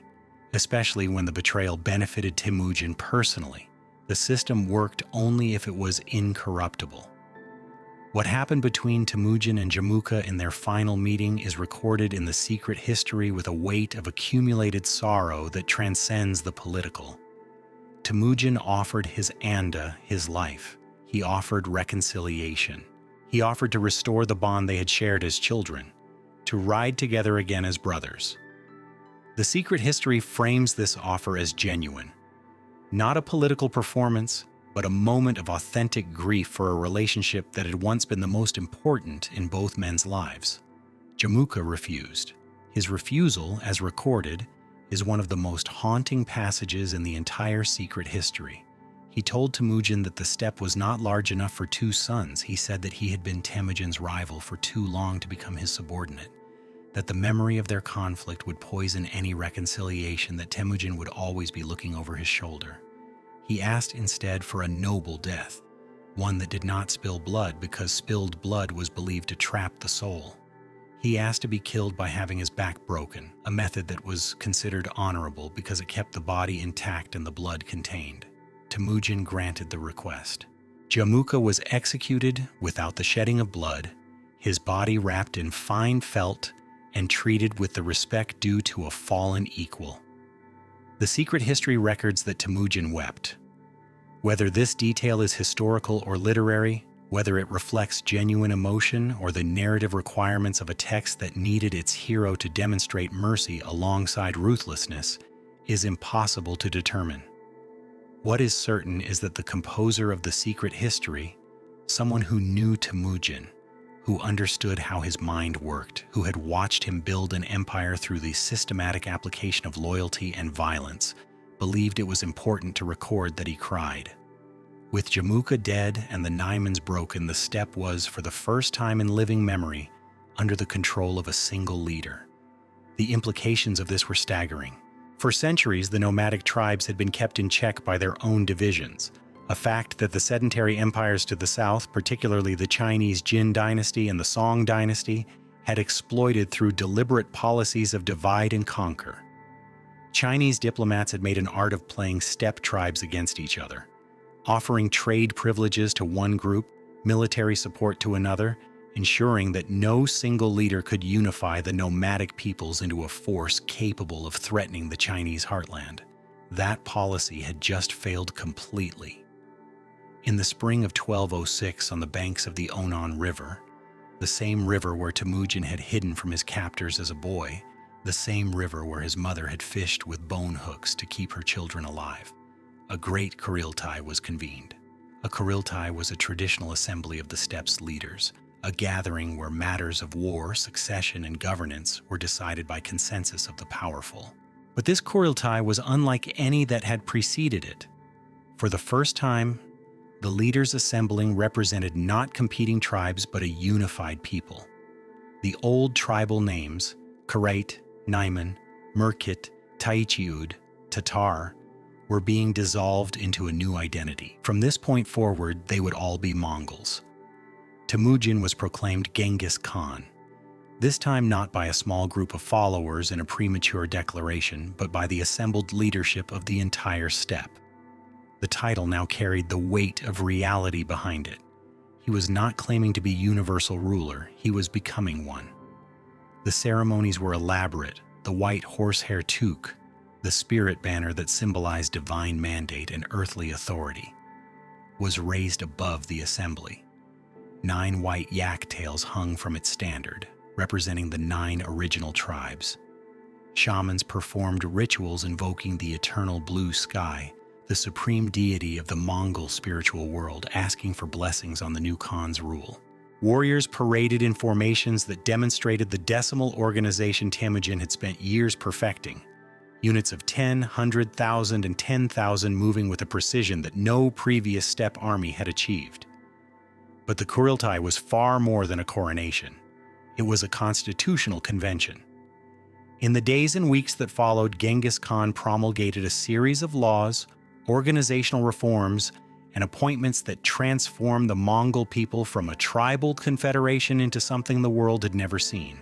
A nomadic nation-state with a centralized command structure, a codified legal system, and a professional military establishment. The legal code, which would become known as the Yasa, was revolutionary in scope and implication. It established a system of laws that applied to every Mongol regardless of tribal origin, social status, or lineage. Many of the individual provisions reflected Temujin's personal experience and the lessons he had drawn from a life of deprivation, betrayal, and hard-won power. The Yasa banned the kidnapping of women, a provision that carried unmistakable personal resonance for a man whose mother had been stolen from her first husband and whose wife had been stolen from him. It outlawed the enslavement of fellow Mongols. It established rules governing the distribution of plunder, ensuring that spoils were shared according to a fixed formula rather than hoarded by commanders. It mandated religious tolerance, a provision that would astonish the inhabitants of every civilization the Mongols subsequently conquered. The military reorganization was equally transformative. The old tribal units were broken up and reassembled into decimal formations that deliberately mixed men from different tribal backgrounds. A unit of 1,000 might contain warriors who had, just months earlier, been fighting on opposite sides. The effect was to destroy the tribal loyalties that had made the steppe a place of perpetual fragmentation. A Karait warrior serving alongside Merkits and Tatars under a Borjigin commander could not easily organize a tribal revolt. His identity was no longer Karait. His identity was his unit. His loyalty was to his commander and through the chain of command to the Khan. Each unit of 10,000 Date Atumen was commanded by a man personally appointed by Genghis Khan, selected on the basis of demonstrated military competence and loyalty. These Tumen commanders answered directly to the Khan and to no one else. They could not be overruled by tribal elders, ancestral claims, or traditional hierarchies. The old aristocracy of blood was replaced by a new aristocracy of appointment. An appointment could be revoked. The Keshig, the Khan's personal guard, was expanded to 10,000 men, drawn, as before, from the sons and brothers of his commanders. Service in the Keshig was simultaneously an honor and a hostage-taking mechanism. The guards received the finest equipment, the best food, and access to the Khan's inner circle. They also served as a guarantee of their family's good behavior. The Keshig became the training ground for the next generation of Mongol leadership. Young men who served in the guard learned administration, diplomacy, and command at the knee of the most capable military mind of the age. When they were sent out to command their own units, they carried with them the principles and methods they had absorbed.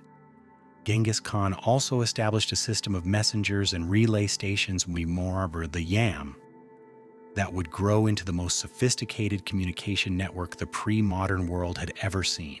Riders carrying the Khan's seal could change horses at stations positioned a day's ride apart, allowing messages to travel from one end of the empire to the other at speeds that would not be matched until the invention of the telegraph. The Yam was not merely a convenience, it was the circulatory system of the empire, the mechanism that allowed a single mind to coordinate military, administrative, and diplomatic actions across distances that would have been ungovernable without it. Standing on the banks of the Onon in 1206, surveying the assembled might of a unified steppe, Genghis Khan had completed the first phase of the project that had been forming in his mind since the day his father's followers abandoned his mother on an empty plain. He had solved the steppe. He had taken a world of perpetual fragmentation and forged it into a single instrument of extraordinary power and flexibility. He had done it not through bloodline or tradition, but through a new set of principles: merit over birth, system over charisma, institutional loyalty over tribal affiliation, consistent rewards, and inevitable punishments. He was 44 years old. He had spent 35 of those years, since the death of his father when he was 9, fighting for survival, then for power, then for dominance. Every lesson of those years was now encoded in the laws, institutions, and organizational structures of the Mongol nation. The system was his autobiography translated into governance. But the unification of the steppe was not the end. It was the end of the beginning. The vast machine Genghis Khan had built was designed for war. The decimal army, the Yam communication network, the Keshig command structure, the legal code that bound every Mongol to the service of the state. None of it made sense as the infrastructure of a pastoral society content to herd its animals across the seasonal grasslands. It was the infrastructure of conquest. And the question that now confronted Genghis Khan was the question that confronts every leader who has built an army capable of more than defense. What do you do with it? The answer lay to the south beyond the Gobi Desert, where the walls of the most populous and wealthiest civilization on Earth glittered in the distance like a promise and a provocation. China had been exploiting the steppe's divisions for centuries, playing tribe against tribe, buying off one Khan to destroy another, treating the nomadic peoples as barbarians useful only as mercenaries or buffer states.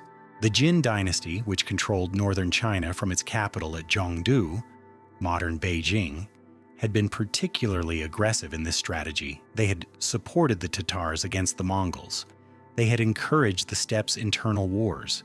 They had demanded tribute and submission from every nomadic leader who sought trade access to Chinese markets. Genghis Khan had personal reasons to hate the Jin. They had supported the Tatar, the tribe that had poisoned his father. They had treated the Mongol people as subordinate barbarians for generations, and they had, within recent memory, executed a Mongol chieftain by nailing him to a wooden donkey and leaving him to die in public. A humiliation that every Mongol who heard the story carried like a coal in the chest. But the personal was, as always with Temujin, inseparable from the strategic. China was where the wealth was. Silk, iron, grain, craftsmen, engineers, administrators, everything the Mongol state needed to sustain itself and grow. The steppe could produce warriors without equal, but it could not produce the material infrastructure of empire. For that, Genghis Khan needed the cities. And the first cities he would take were the cities of the Jin. In 1211, 5 years after the Kuriltai on the Onon, the Mongol army crossed the Gobi Desert and entered Jin territory. What the Jin saw coming toward them was unlike anything they had prepared for. This was not a raiding party. This was not a seasonal incursion by a tribal war band looking for plunder and retreat. This was a professional army of approximately 100,000 mounted warriors, organized into disciplined formations, coordinated by a relay communication system that could transmit orders across the entire force within hours, and commanded by a man who had spent 3 decades refining the art of war against opponents who fought on the same terrain and in the same manner. The Jin dynasty had millions of subjects, hundreds of thousands of soldiers, fortified cities surrounded by walls engineered to resist exactly this kind of assault. They had iron weapons, crossbows, armored cavalry, and a bureaucratic military establishment that had been managing the defense of northern China for over a century. None of it would be enough. The Mongol invasion of Jin China was the moment when the world beyond the steppe discovered what Genghis Khan had built, and the discovery was shattering. The Jin military doctrine was built around a simple and historically reliable assumption. Nomadic armies could raid, but they could not conquer. They could sweep across open country, burn villages, seize livestock, and disappear back into the grasslands before a proper response could be organized. But they could not take walled cities. They lacked siege equipment. They lacked the patience for prolonged investment. They lacked the logistical infrastructure to keep a large army supplied in hostile territory for months or years at a time. Every previous nomadic incursion into Chinese territory had followed this pattern, a burst of destructive energy that crested and receded like a wave, leaving damage but not dominion. Genghis Khan systematically dismantled every element of this assumption. The first campaigns of 1211 and 1212 were, in fact, conducted along lines the Jin might have recognized. Mongol forces swept through the countryside north of the Great Wall, destroying Jin field armies in a series of engagements that demonstrated the terrifying superiority of Mongol cavalry tactics over the Jin's heavier, slower forces. The Mongol army did not fight the way other armies fought. It did not form battle lines and advance toward the enemy in a mass of men and horses. It moved in dispersed formations, multiple columns operating independently across a front of dozens or even hundreds of miles, coordinated by the Yam relay system that allowed Genghis Khan to direct their movements like a conductor directing an orchestra he could not see but could hear through the vibrations of the earth. The Mongol tactical repertoire was built on deception, mobility, and the calculated exploitation of an enemy's assumptions. Their most devastating tactic was the feigned retreat, a maneuver so deeply embedded in Mongol military culture that it was practically instinctive. A Mongol force would engage the enemy, fight for a time, then appear to break and flee in disorder. The enemy, seeing the nomads running, would pursue, abandoning their defensive formations, stretching their lines, separating their cavalry from their infantry. The pursuit might last miles. Then, at a predetermined point, the retreating Mongols would wheel. The flanking columns that had been riding parallel and unseen behind ridgelines or within dust clouds would close like jaws, and the pursuing army would find itself surrounded on open ground by mounted archers who could fire in any direction without breaking formation. The Jin lost army after army to this tactic, not because they were stupid. They were experienced soldiers who understood the theoretical danger of pursuit, but because the Mongol execution was so convincing, so perfectly calibrated to trigger the aggressive instincts of pursuing cavalry, that commanders who knew the trap existed rode into it anyway. The feigned retreat exploited not just tactical positioning but human psychology. It weaponized the enemy's own confidence, but the countryside was not the prize. The cities were the prize, and cities meant walls. The first Mongol attempts at siege warfare were crude. The nomadic army had no experience with fortifications. They had never built walls and had never needed to break them. Their initial approach to walled cities was essentially to surround them, cut off supplies, and wait. This worked against smaller settlements but was impractical against major fortified cities like Zhengdu, which had massive granaries, deep wells, and populations large enough to man the walls indefinitely. The Mongols needed siege technology, and they needed it quickly. What happened next revealed a dimension of Genghis Khan's genius that is often overshadowed by his military reputation. He learned.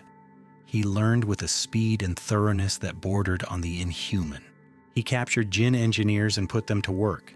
He recruited defecting Jin officers who understood fortification design and siege methodology. He incorporated Chinese siege weapons, trebuchets, battering rams, incendiary devices into his army and trained Mongol units to use them. He studied the construction of walls, identified their weak points, and developed systematic approaches to breaching them.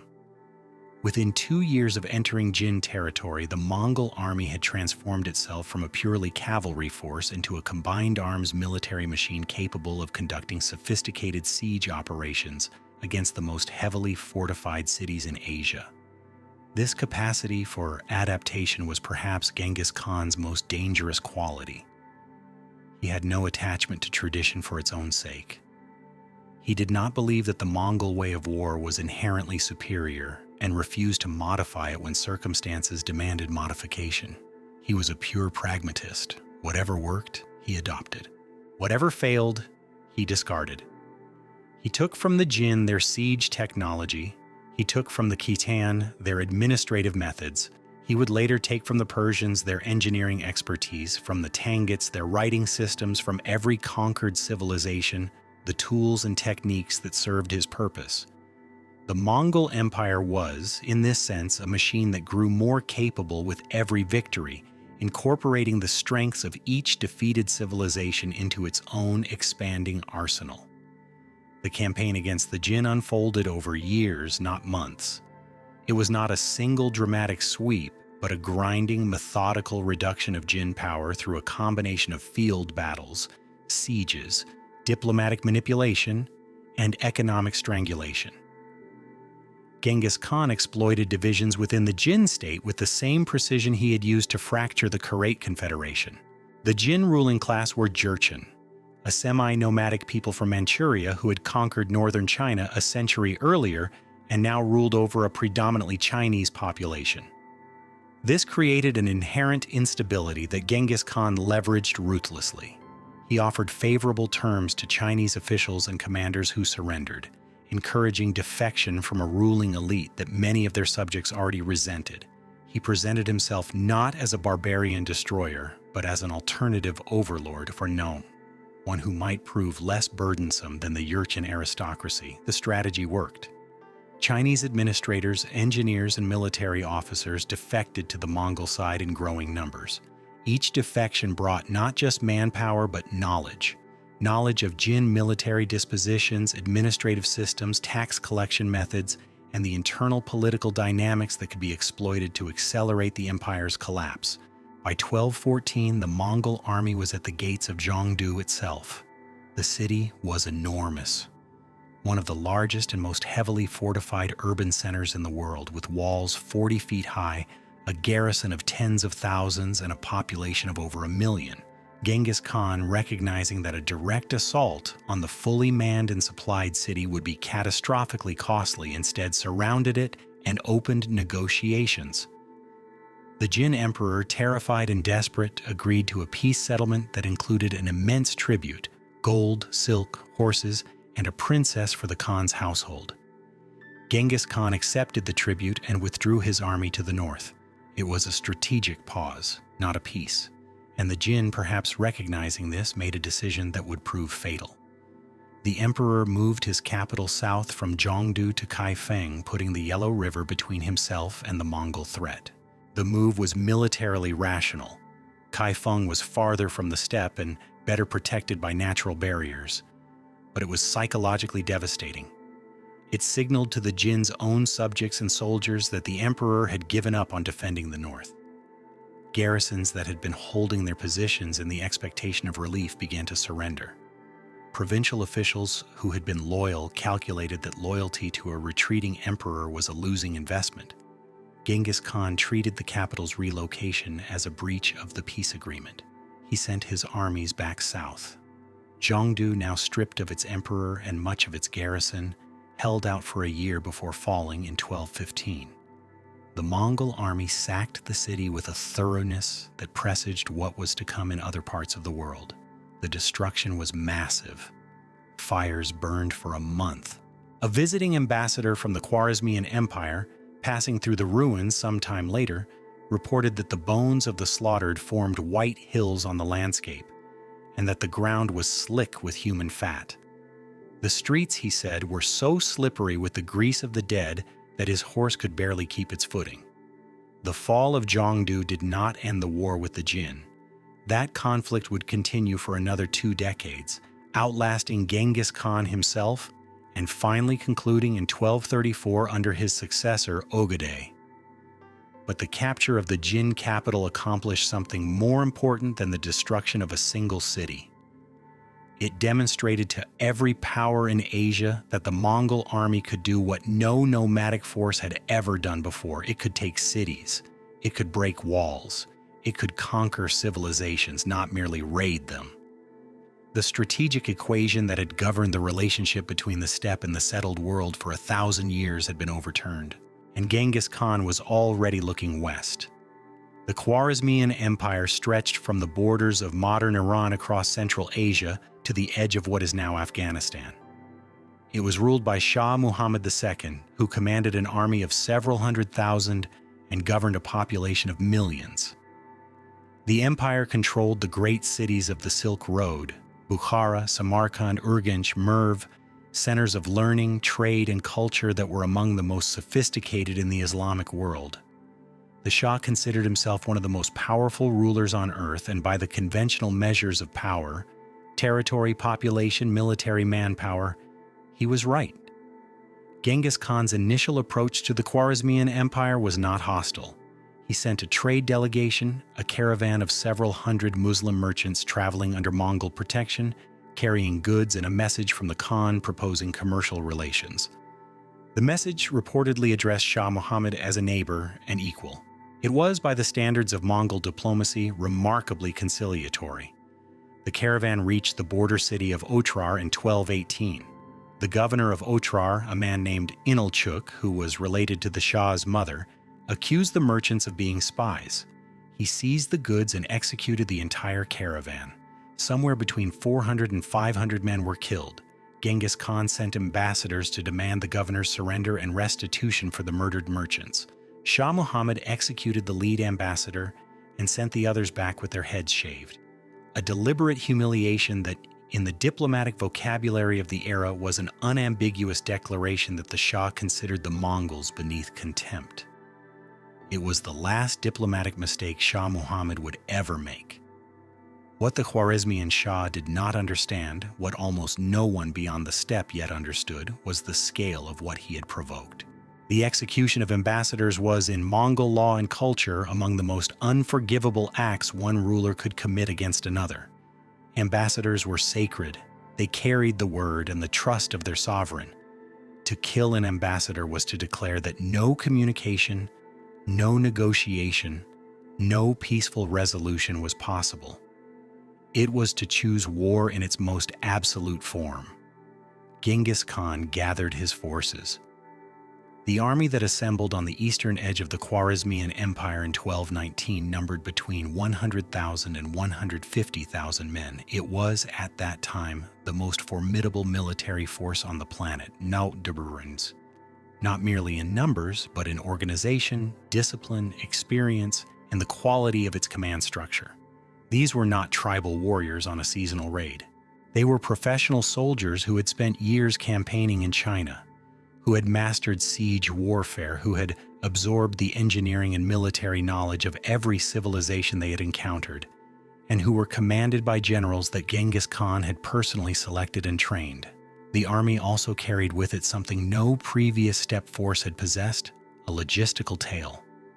Chinese engineers, siege specialists, and administrators accompanied the army. They brought catapults, Battering rams and incendiary weapons, they brought the organizational infrastructure necessary to keep 100,000 men supplied in the field for years. The Mongol army was no longer a cavalry force supplemented by borrowed technology. It was a combined arms military machine of a sophistication the Central Asian world had never encountered. Genghis Khan's strategic plan for the invasion of Khwarezm was a masterpiece of operational art that military historians study to this day. Shah Muhammad had disposed his forces in a conventional defensive posture, large garrisons in major cities, with a field army held in reserve to respond to threats as they developed. This was a sensible strategy against an enemy who could be expected to advance along a single predictable axis. It was catastrophically inadequate against an enemy who advanced along multiple axes simultaneously. Genghis Khan divided his army into 4 separate columns, each commanded by one of his most capable generals. The columns entered Khwarezmian territory from different directions, moving with the speed and coordination that the YAM communication system made possible. One column struck north toward the border fortresses. Another swung south through difficult terrain that the Khwarezmians had considered impassable. A third advanced directly toward the heartland. And the fourth, commanded by the Khan himself, appeared behind the Shah's lines, having crossed a desert that military convention held could not be crossed by an army of that size. The effect on Shah Muhammad's strategy was instantaneous and paralyzing. He could not determine which column represented the main attack. He could not concentrate his forces against any single threat without leaving his other cities exposed. His defensive garrisons, isolated in their separate fortresses, could not support one another. His field army, designed to respond to a single invasion route, was rendered strategically irrelevant by an enemy advancing from every direction at once. The Shah's nerve broke.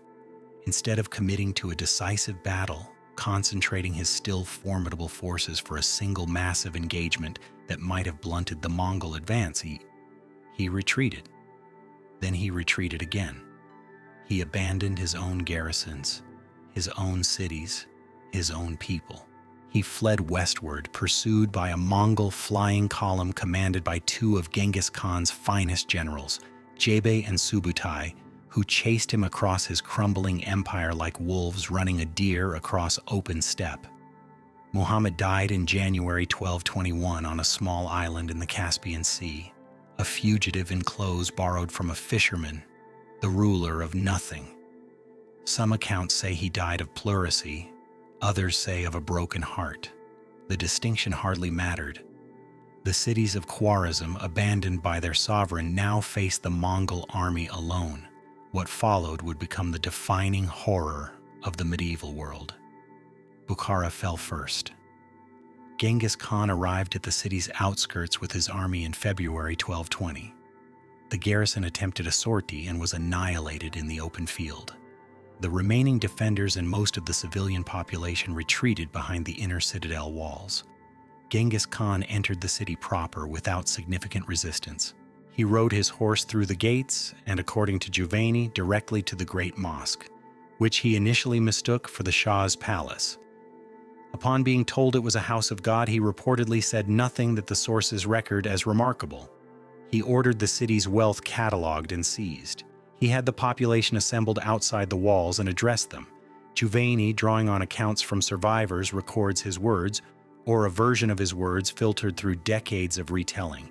He told the people of Bukhara that they were being punished for the sins of their leaders, that he was the flail of God, that if their rulers had not committed great sins, God would not have sent a punishment like him. Whether Genghis Khan actually said this, or whether Giovanni constructed the speech from the theological framework through which Persian historians understood catastrophe, is debatable. What is not debatable is what happened next. The citadel was stormed. The garrison was slaughtered. The city was systematically plundered. The civilian population was driven from the city and divided into groups. Craftsmen and skilled workers were separated and sent east to serve the Mongol war machine. Young men of military age were conscripted as human shields and laborers for the next siege.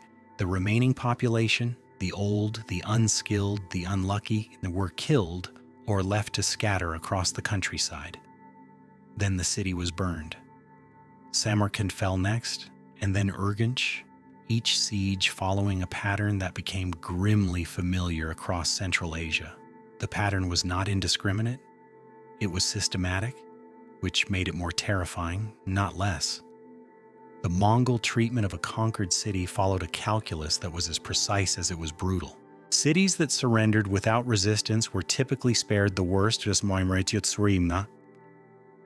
their populations preserved, their infrastructure maintained, their administrators allowed to continue functioning under Mongol oversight. Cities that resisted and then fell were punished in proportion to the cost they had inflicted on the Mongol army. The longer the resistance, the more Mongol lives it consumed, the more complete the subsequent destruction. This was not mindless savagery, it was a calculated strategy of terror designed to make resistance irrational. Word traveled faster than armies. When the population of the next city in the Mongol path heard what had happened to the last city that resisted, they were faced with a stark choice: surrender and survive, or fight and be annihilated. Each city destroyed was an argument delivered to the next city's walls. Each massacre was a negotiating tool aimed at an audience that had not yet been attacked, and it worked. City after city opened its gates without a fight. Governors who had sworn to defend their people to the death calculated the odds, looked at the smoking horizon behind the advancing Mongol columns, and concluded that surrender was not cowardice, but the only rational response to an enemy that had made resistance synonymous with extinction. But there were cities that fought, and the fate of those cities entered the collective memory of the Islamic world like a wound that never fully healed. Merv was the worst. The city, located in what is now Turkmenistan, was one of the great metropolises of the Islamic Golden Age, a center of scholarship, trade, and culture with a population that contemporary sources estimated at several 100,000, possibly exceeding 1 million. Its libraries were famous, its scholars were renowned, its markets connected the Silk Road's eastern and western termini. When the Mongol army appeared before its walls in February 1221, commanded by Genghis Khan's youngest son Tolui, the city's defenders initially fought, then capitulated when the situation became hopeless. What followed was methodical. The population was ordered to evacuate the city and assemble on the plain outside the walls. They were divided into groups and assigned to Mongol soldiers. Juvayni records that each Mongol warrior was allotted between 300 and 400 civilians. Then the killing began. It continued for days. Juvayni, who visited the ruins decades later and spoke with survivors who had hidden among the dead, recorded that over 1,300,000 people were killed. Modern historians consider this figure inflated, as medieval chroniclers habitually exaggerated casualty numbers, but even conservative estimates place the dead in the hundreds of thousands. Tolui then ordered the city demolished, not merely burned or looted, but physically dismantled, walls pulled down, irrigation canals destroyed, agricultural infrastructure demolished. The goal was not just to take the city's wealth, but to ensure that it could never again function as a center of resistance. Merv had been one of the largest cities in the world. Within weeks, it was a field of rubble and corpses where irrigation channels ran red and then ran dry. The water systems that had sustained a civilization destroyed with the same methodical efficiency that had destroyed its people. The destruction of Merv was repeated, with variations in scale, across the Khwarezmian Empire. Nishapur, where a Mongol general had been killed during the siege, was subjected to a revenge so thorough that the heads of the dead were reportedly separated by gender, men, women, and children, and stacked in separate pyramids. Herat resisted, submitted, rebelled, and was destroyed twice. Balkh, one of the oldest cities in the world, was leveled so completely that when the Moroccan traveler Ibn Battuta passed through the region a century later, he described it as still largely in ruins. The numbers are almost impossible to process at a human scale.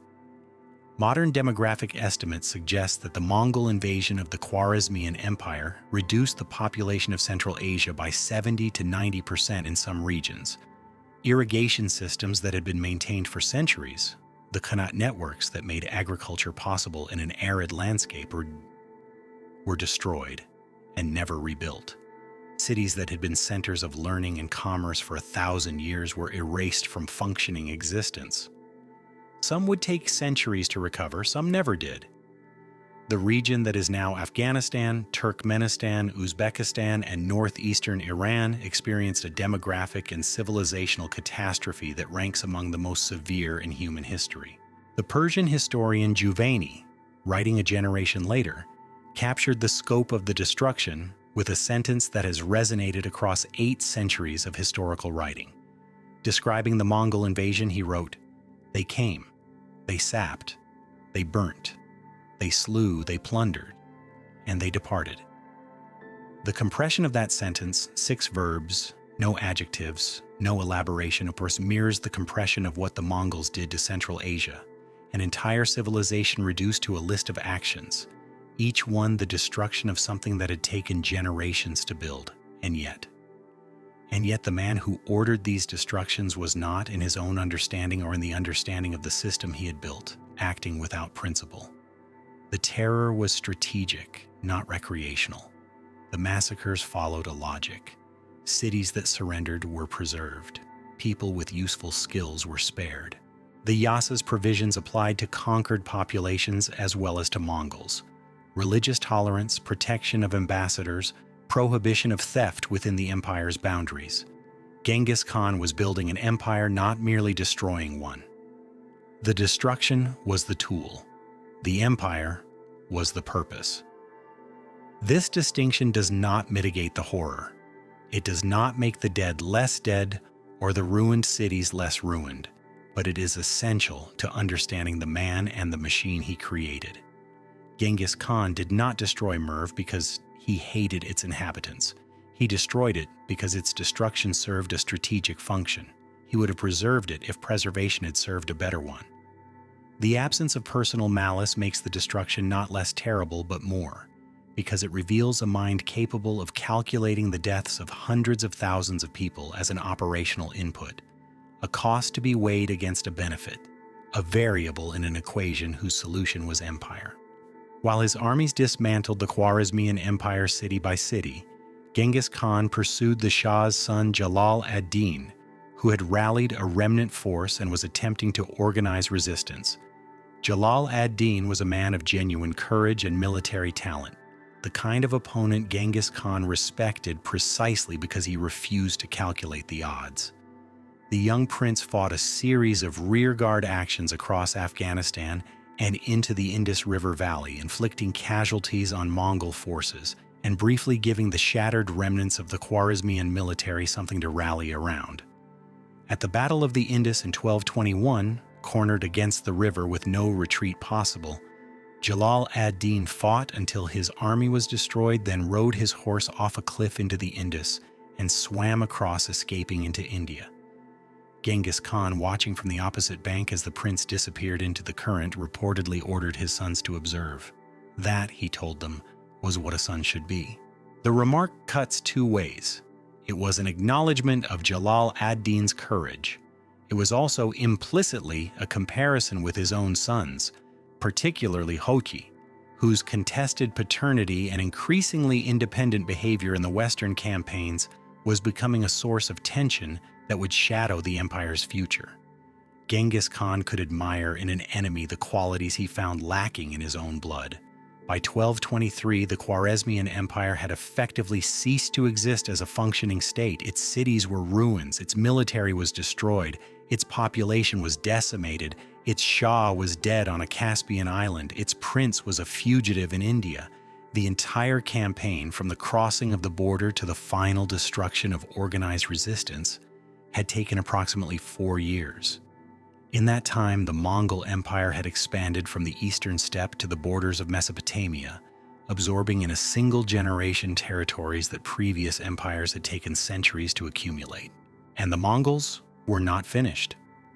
Even as Genghis Khan consolidated his hold on Central Asia, the flying column of Jebbe and Subutai, the force originally dispatched to pursue the fleeing Shah Muhammad, had continued westward on one of the most extraordinary military expeditions in history.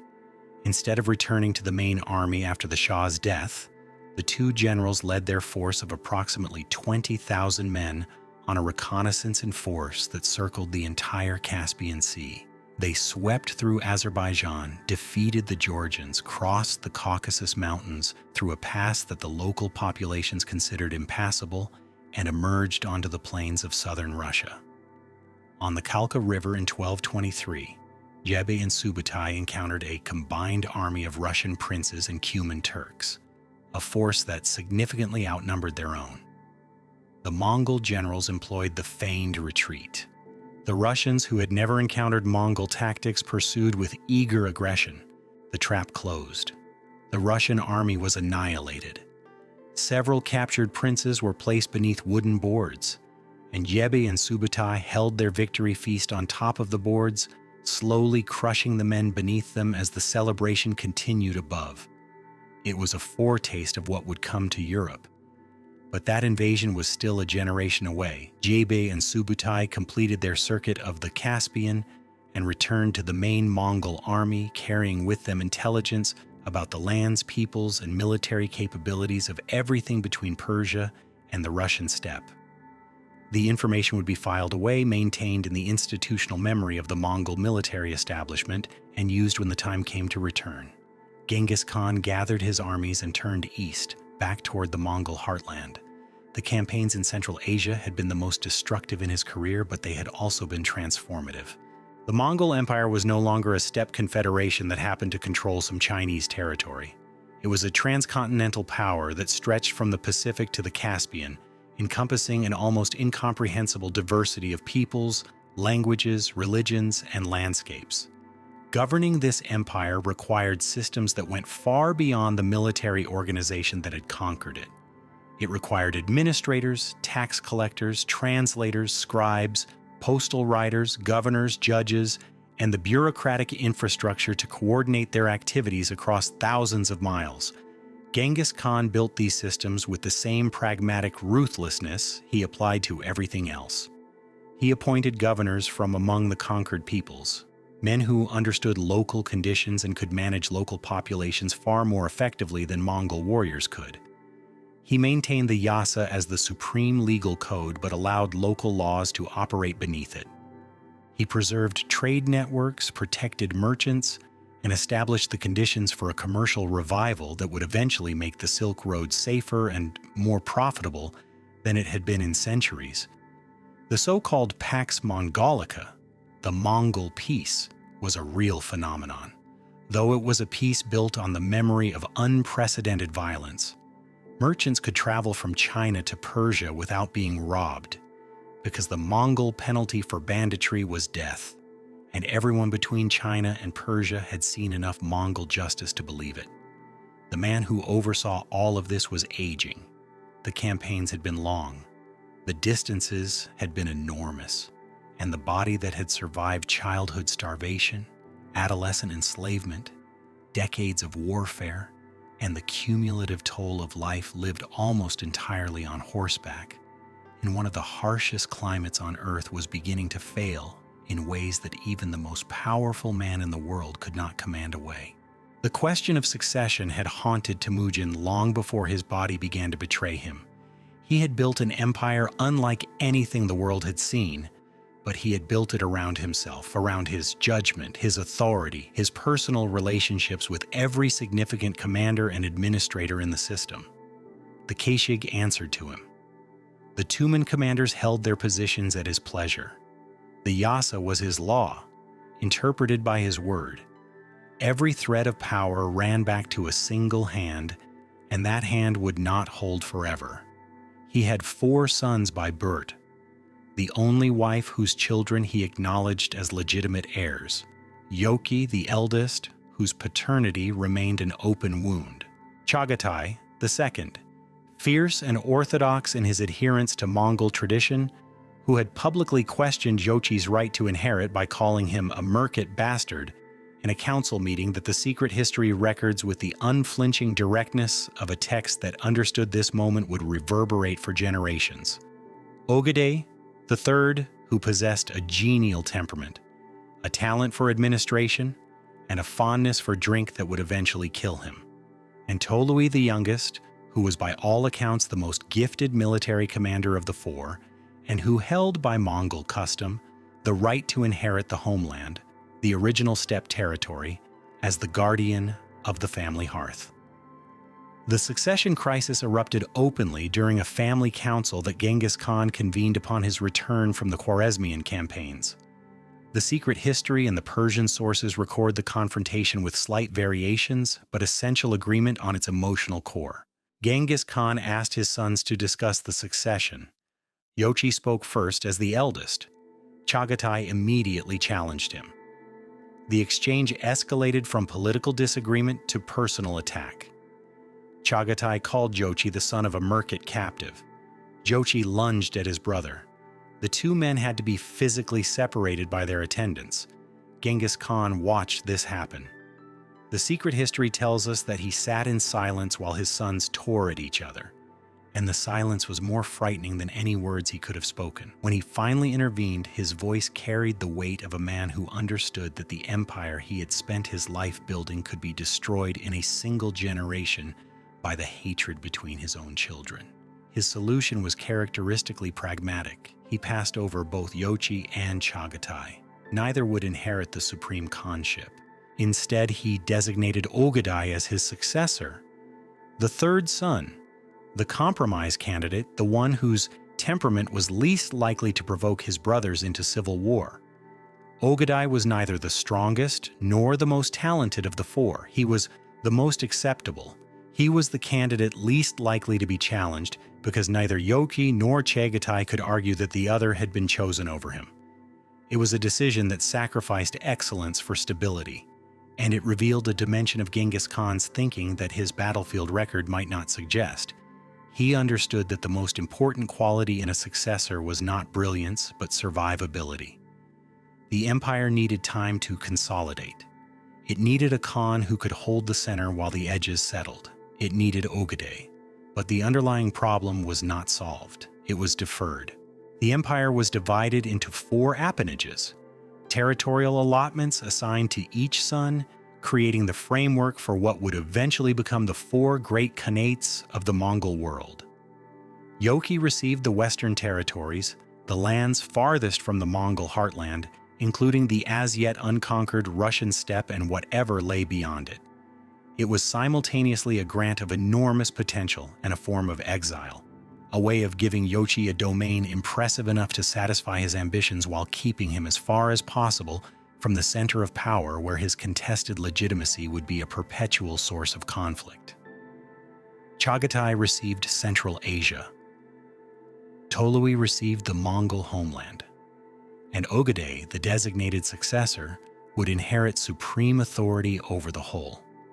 The arrangement was a masterwork of political architecture, balanced, logical, designed to give each son enough to prevent rebellion while preserving the unity of the larger structure. It was also, as Genghis Khan almost certainly understood, temporary.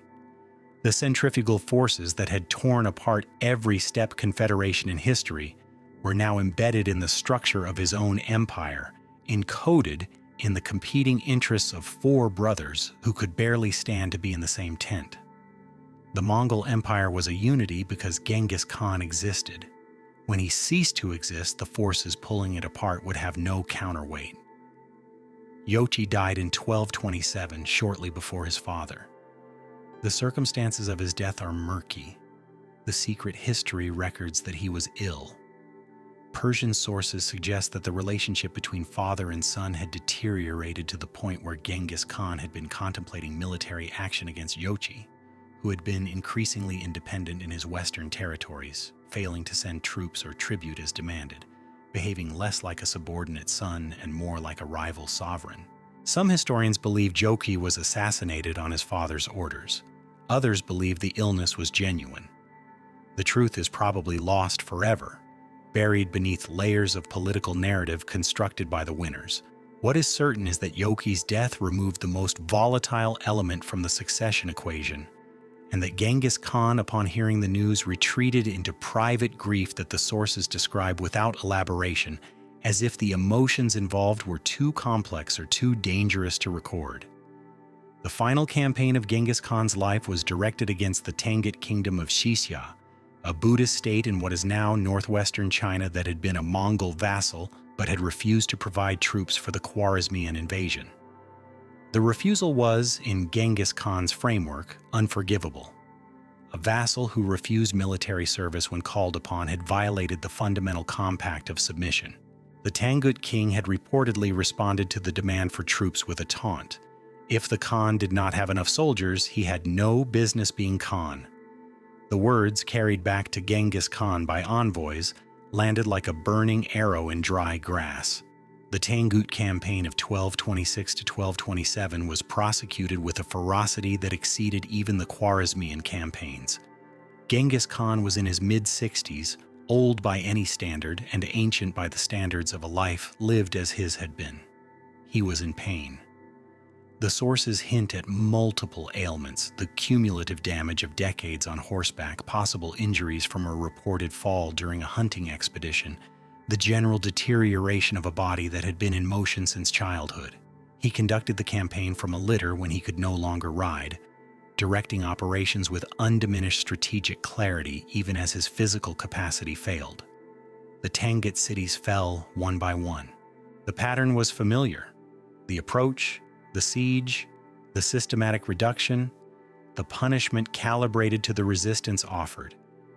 But there was something different about this campaign, something darker and more personal. Genghis Khan was not merely punishing a rebellious vassal. He was settling accounts. The Tanguts had insulted him. They had questioned his power. They had, in their refusal, suggested that the great Khan was not as great as he believed.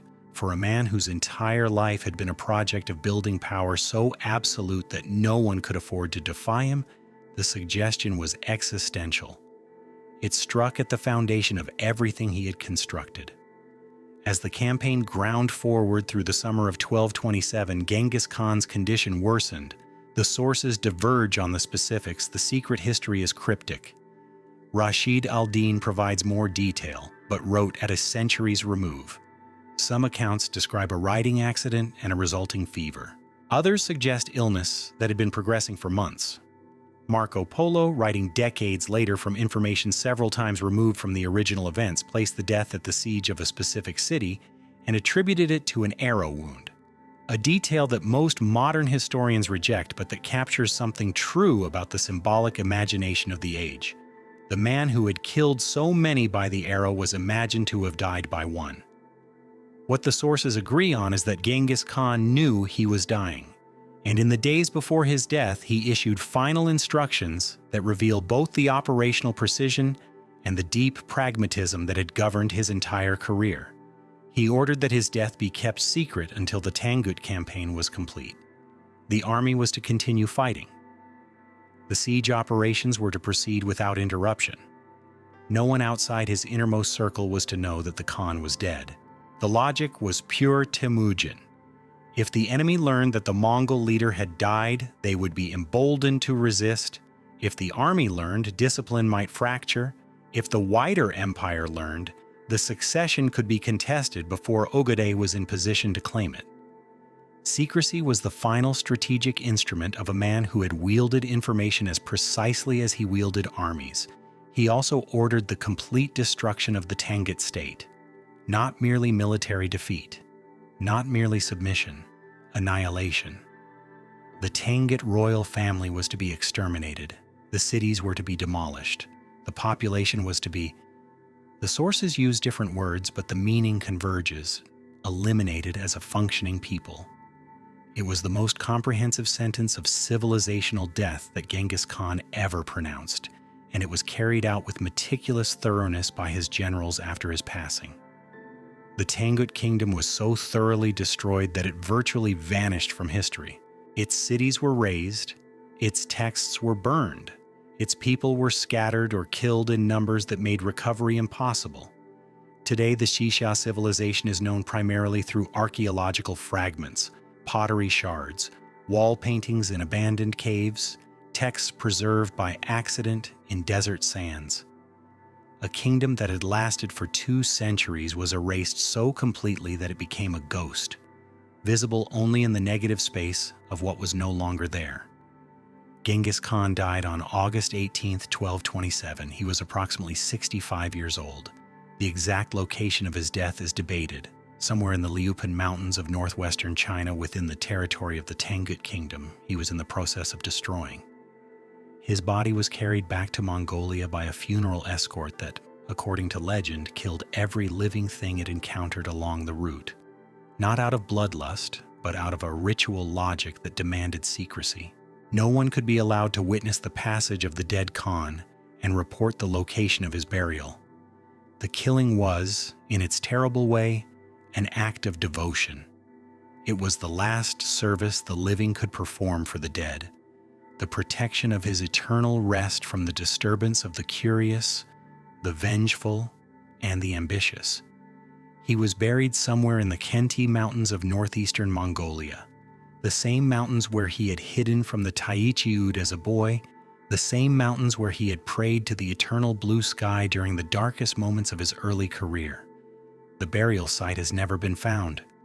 The funeral party diverted a river to flow over the grave, or planted a forest above it, or simply left the steppe to do what the steppe does, grow grass over everything, obliterating the marks of human activity with the patient indifference of a landscape that had witnessed the passage of 10,000 years of nomadic peoples and would witness 10,000 more. The secret history records that horses were driven back and forth across the site until no trace of disturbance remained.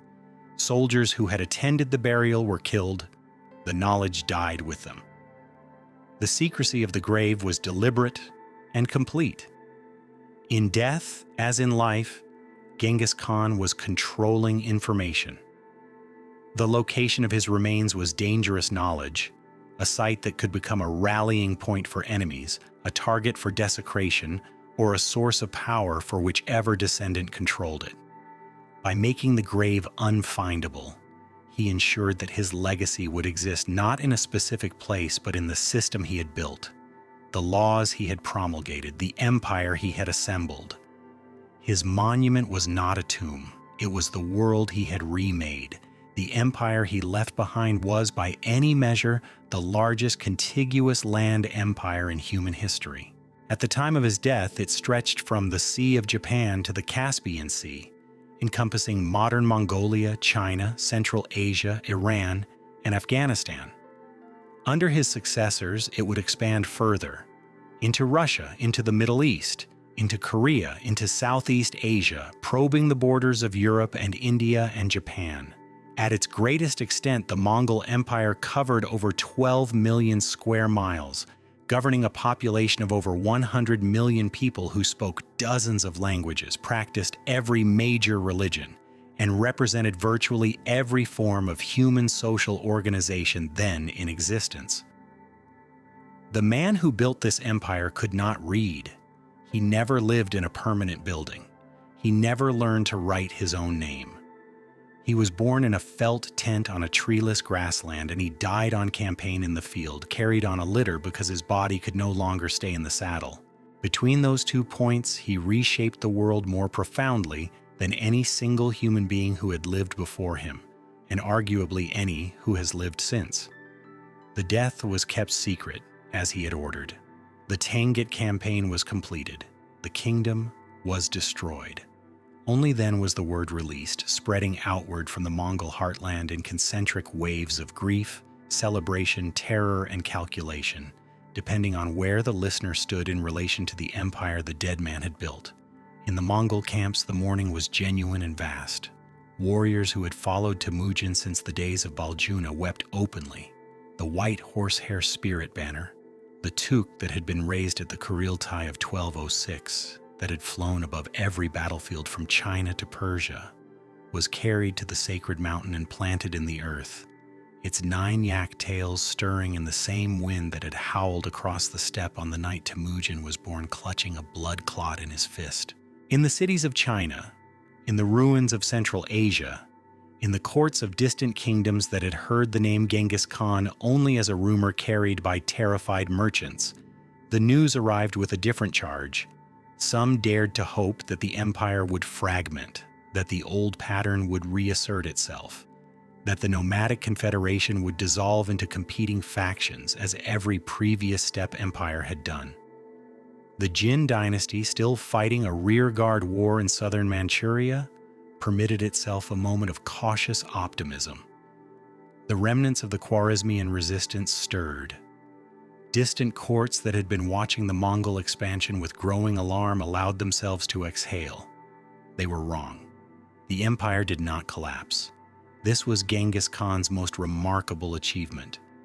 Not the conquests themselves, which were staggering but not historically unique in their ambition if not their scale, but the fact that the system he built survived his death. The decimal army held together. The Yam continued to function. The Yasa remained in force. The Kashig continued to train the next generation of commanders.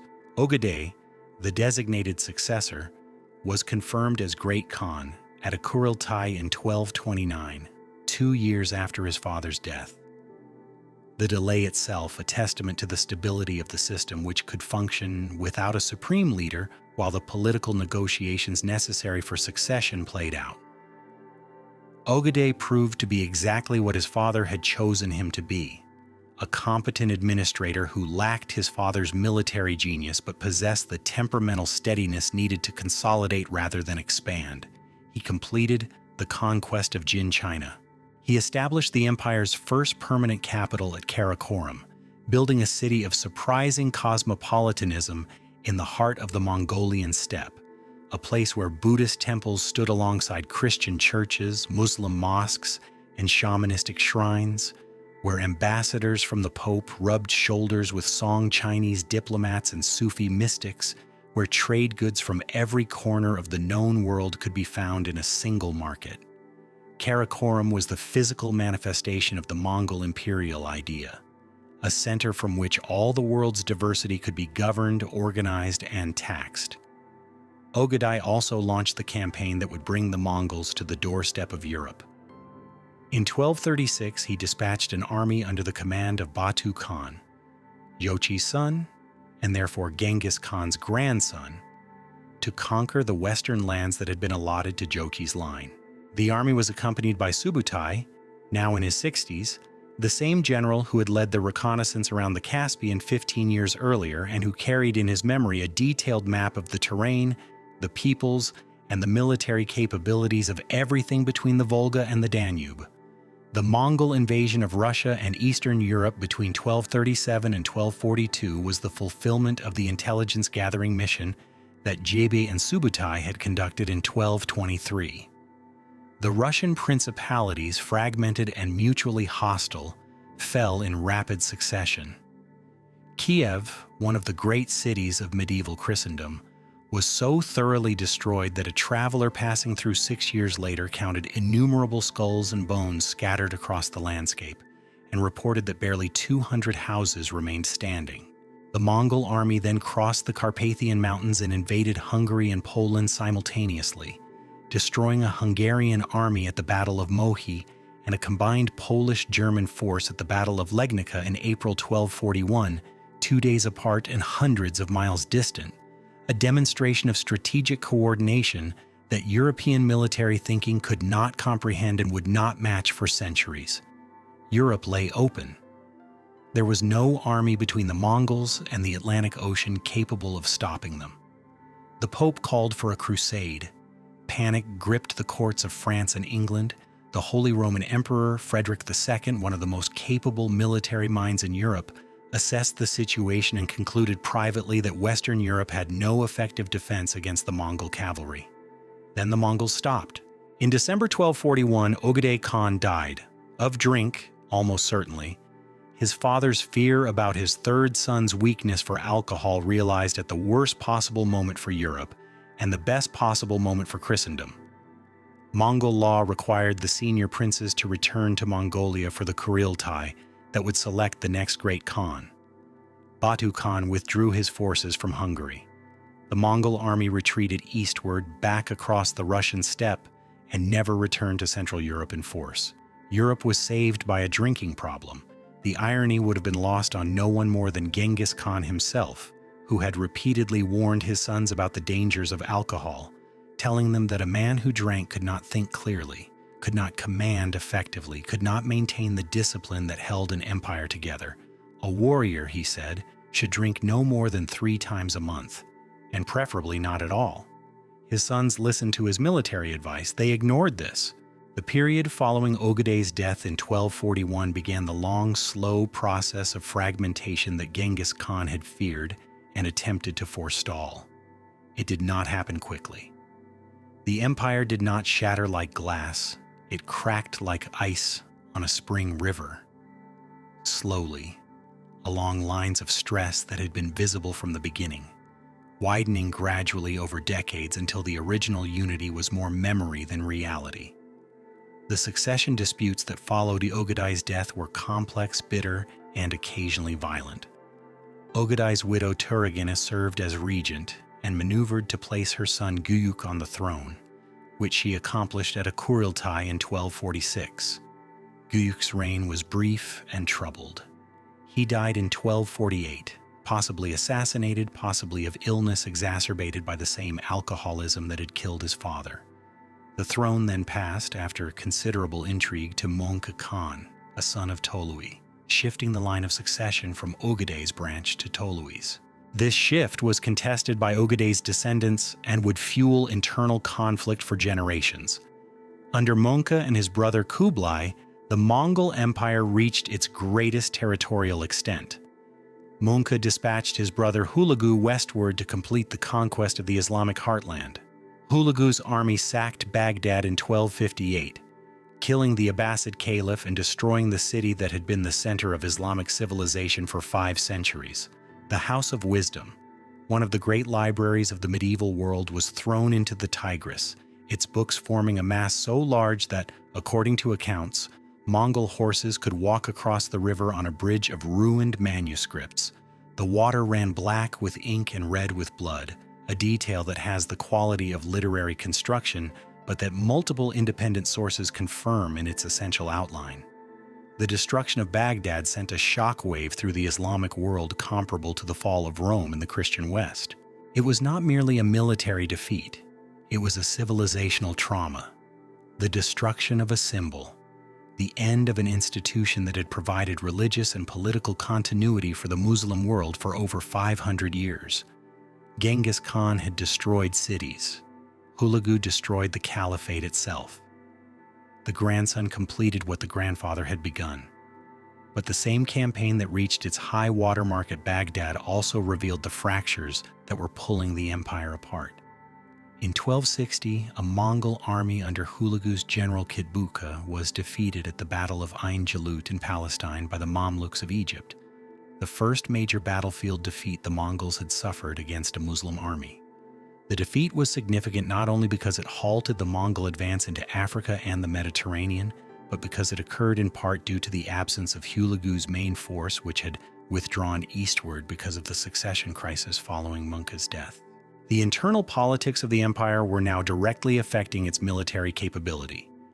Genghis Khan's system was designed to prevent exactly this, the subordination of strategic imperatives to factional competition, but the system depended on a supreme authority capable of enforcing unity, and that authority was now contested. Kublai Khan, Mongka's brother and successor, became Great Khan in 1260 and ruled until 1294. He was, in many ways, the most fascinating of Genghis Khan's descendants, a man who straddled the nomadic and sedentary worlds, who built a Chinese-style dynasty, the Yuan, while maintaining his identity as a Mongol Khan, who patronized Chinese art and literature while drinking fermented mare's milk from golden cups in his portable tent palace. Marco Polo, who spent years at Kublai's court, described a ruler of extraordinary sophistication and power, governing an empire of such wealth that European readers assumed the Venetian was lying. But Kublai's reign also marked the point at which the Mongol Empire ceased to function as a unified polity. The 4 Khanates, the Golden Horde in Russia, the Chagatai Khanate in Central Asia, the Ilkhanate in Persia, and the Yuan dynasty in China, operated increasingly as independent states. They fought each other. They formed alliances with non-Mongol powers against each other. They developed distinct cultural identities, absorbing the languages, religions, and customs of the populations they governed. The Golden Horde converted to Islam. The Ilkhanate converted to Islam. The Yuan adopted Chinese administrative practices and Buddhist patronage. The universal empire that Genghis Khan had envisioned was becoming four separate empires, each bearing the Mongol name but serving increasingly local interests. The fragmentation was exactly what Genghis Khan had spent his life trying to prevent. The tribal logic of the steppe, the centrifugal forces that pulled coalitions apart the moment the unifying leader weakened, was reasserting itself at a continental scale. The system he had built was remarkably durable. It survived for generations beyond his death, far longer than any previous steppe empire. The decimal military structure, the Yam postal system, the Yasa legal code, the meritocratic principle of appointment, all of these innovations persisted and continued to function long after the empire's political unity dissolved. But the fundamental problem remained unsolved. Genghis Khan had built a system that depended at its apex on a single extraordinary individual. When that individual was gone, and when his successors proved to be merely capable rather than transcendent, the system could maintain itself but could not maintain its unity. The empire he built would endure, in its various fragmented forms, for another century and a half. The Yuan dynasty fell in 1368, overthrown by the Ming Rebellion. The Ilkhanate dissolved in the 1330s. The Chagatai Khanate persisted in various forms into the 15th century. The Golden Horde maintained its grip on Russia until 1480, when Ivan III of Moscow finally threw off the Mongol yoke, a period of Mongol dominance that had lasted 240 years and that shaped the Russian state, Russian identity, and Russian political culture in ways that are still debated and still felt. The legacy of Genghis Khan cannot be measured by the usual instruments of historical accounting. Territory conquered, cities destroyed, people killed. These numbers, however staggering, capture only the surface of what he set in motion. To understand what he actually did to the world, you must look not at the empire itself, but at the systems it created, the connections it forced into existence, and the transformations it imposed on civilizations that had been developing in isolation for millennia. Begin with the most basic fact.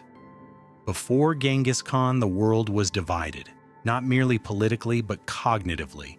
The great civilizations of the 13th century, Song China, the Islamic Caliphate, Christendom, the Indian subcontinent, existed in a state of partial awareness of one another. Trade filtered between them along the Silk Road, but it was indirect, mediated by dozens of intermediaries, each adding their markup and their distortion to the goods and information that passed through their hands. A silk merchant in Constantinople might handle Chinese goods without knowing where China was.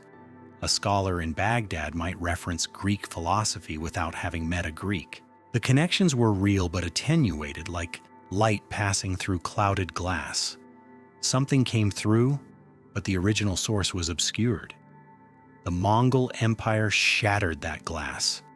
For the first time in human history, a single political authority controlled the entire length of the Silk Road, from the Pacific coast of China to the Black Sea ports that connected to the Mediterranean world.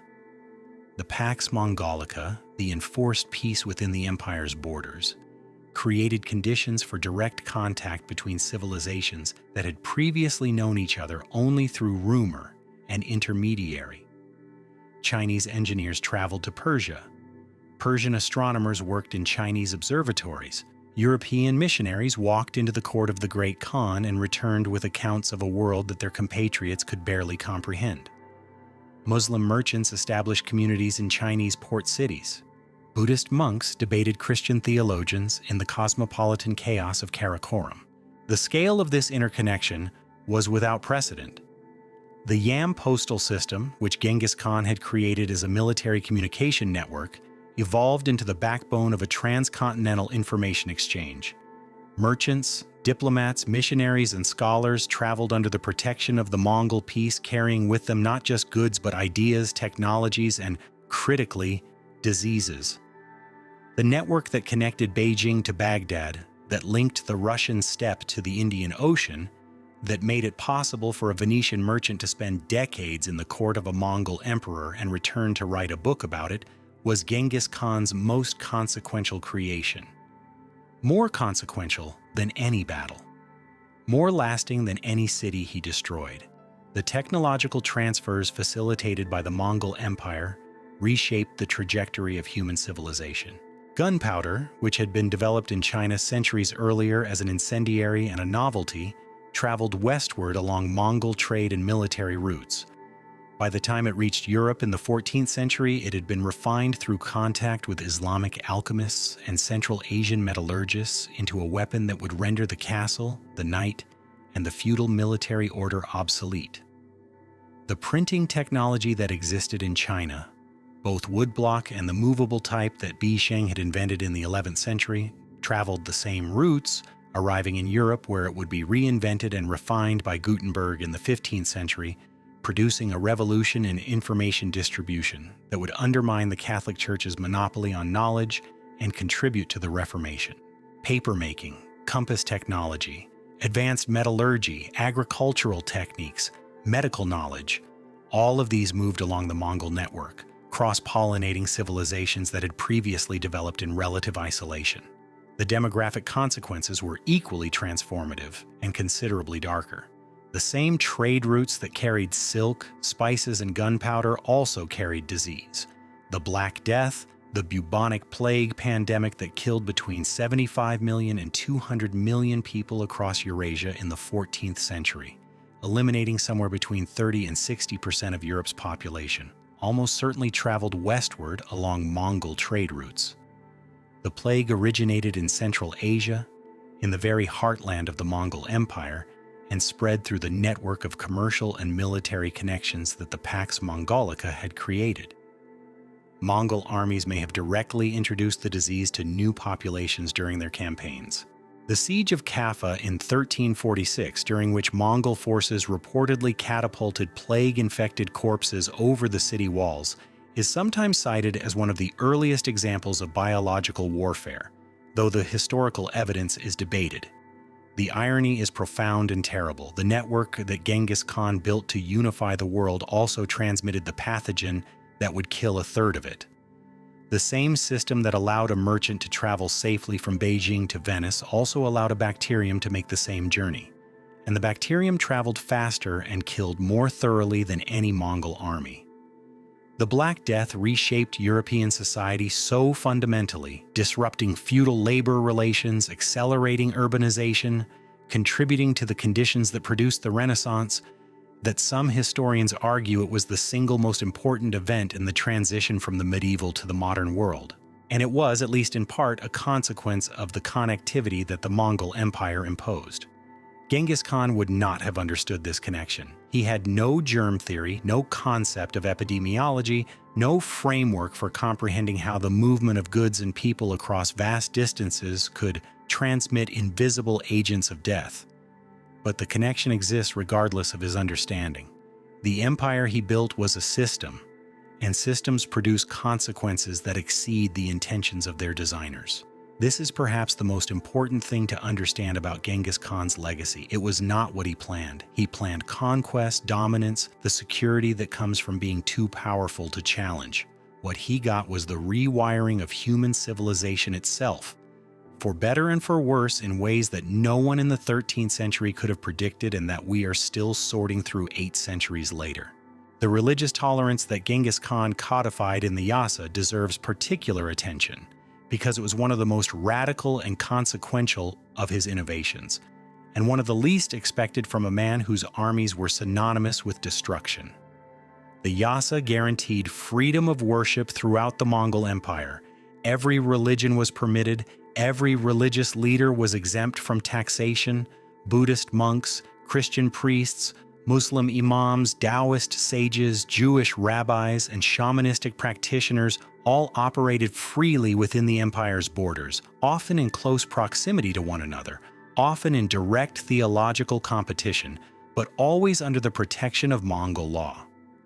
This was not tolerance in the modern liberal sense. It was not rooted in a philosophical commitment to individual conscience or religious liberty as a human right. It was pragmatic. Genghis Khan, whose own spiritual practice was shamanistic, rooted in the worship of the eternal blue sky and the veneration of natural forces, approached religion the way he approached every other aspect of governance, as a tool to be managed, not a truth to be imposed.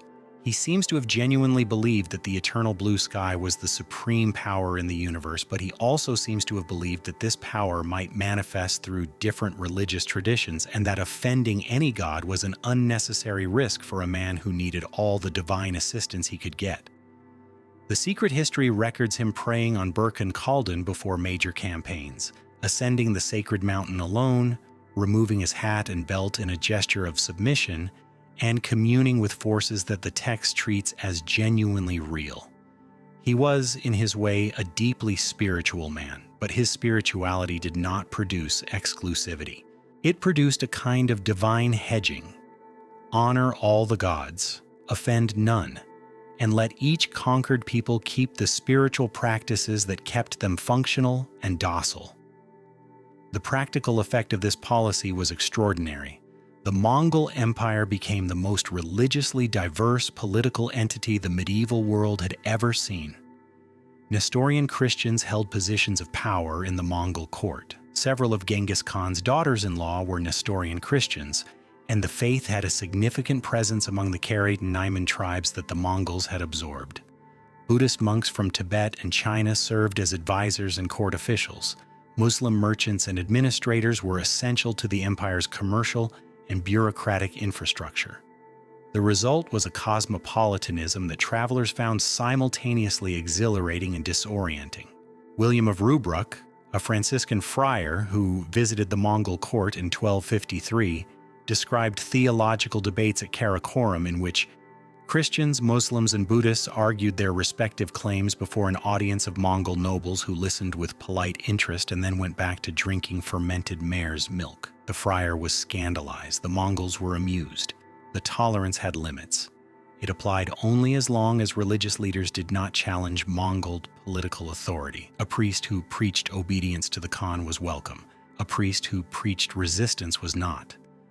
The distinction was absolute, and the penalty for crossing it was the same penalty that applied to every other form of rebellion against Mongol authority: death. Religious freedom, in the Mongol framework, was freedom of worship, not freedom of political action. The gods could compete for souls. No one could compete with the Khan for power.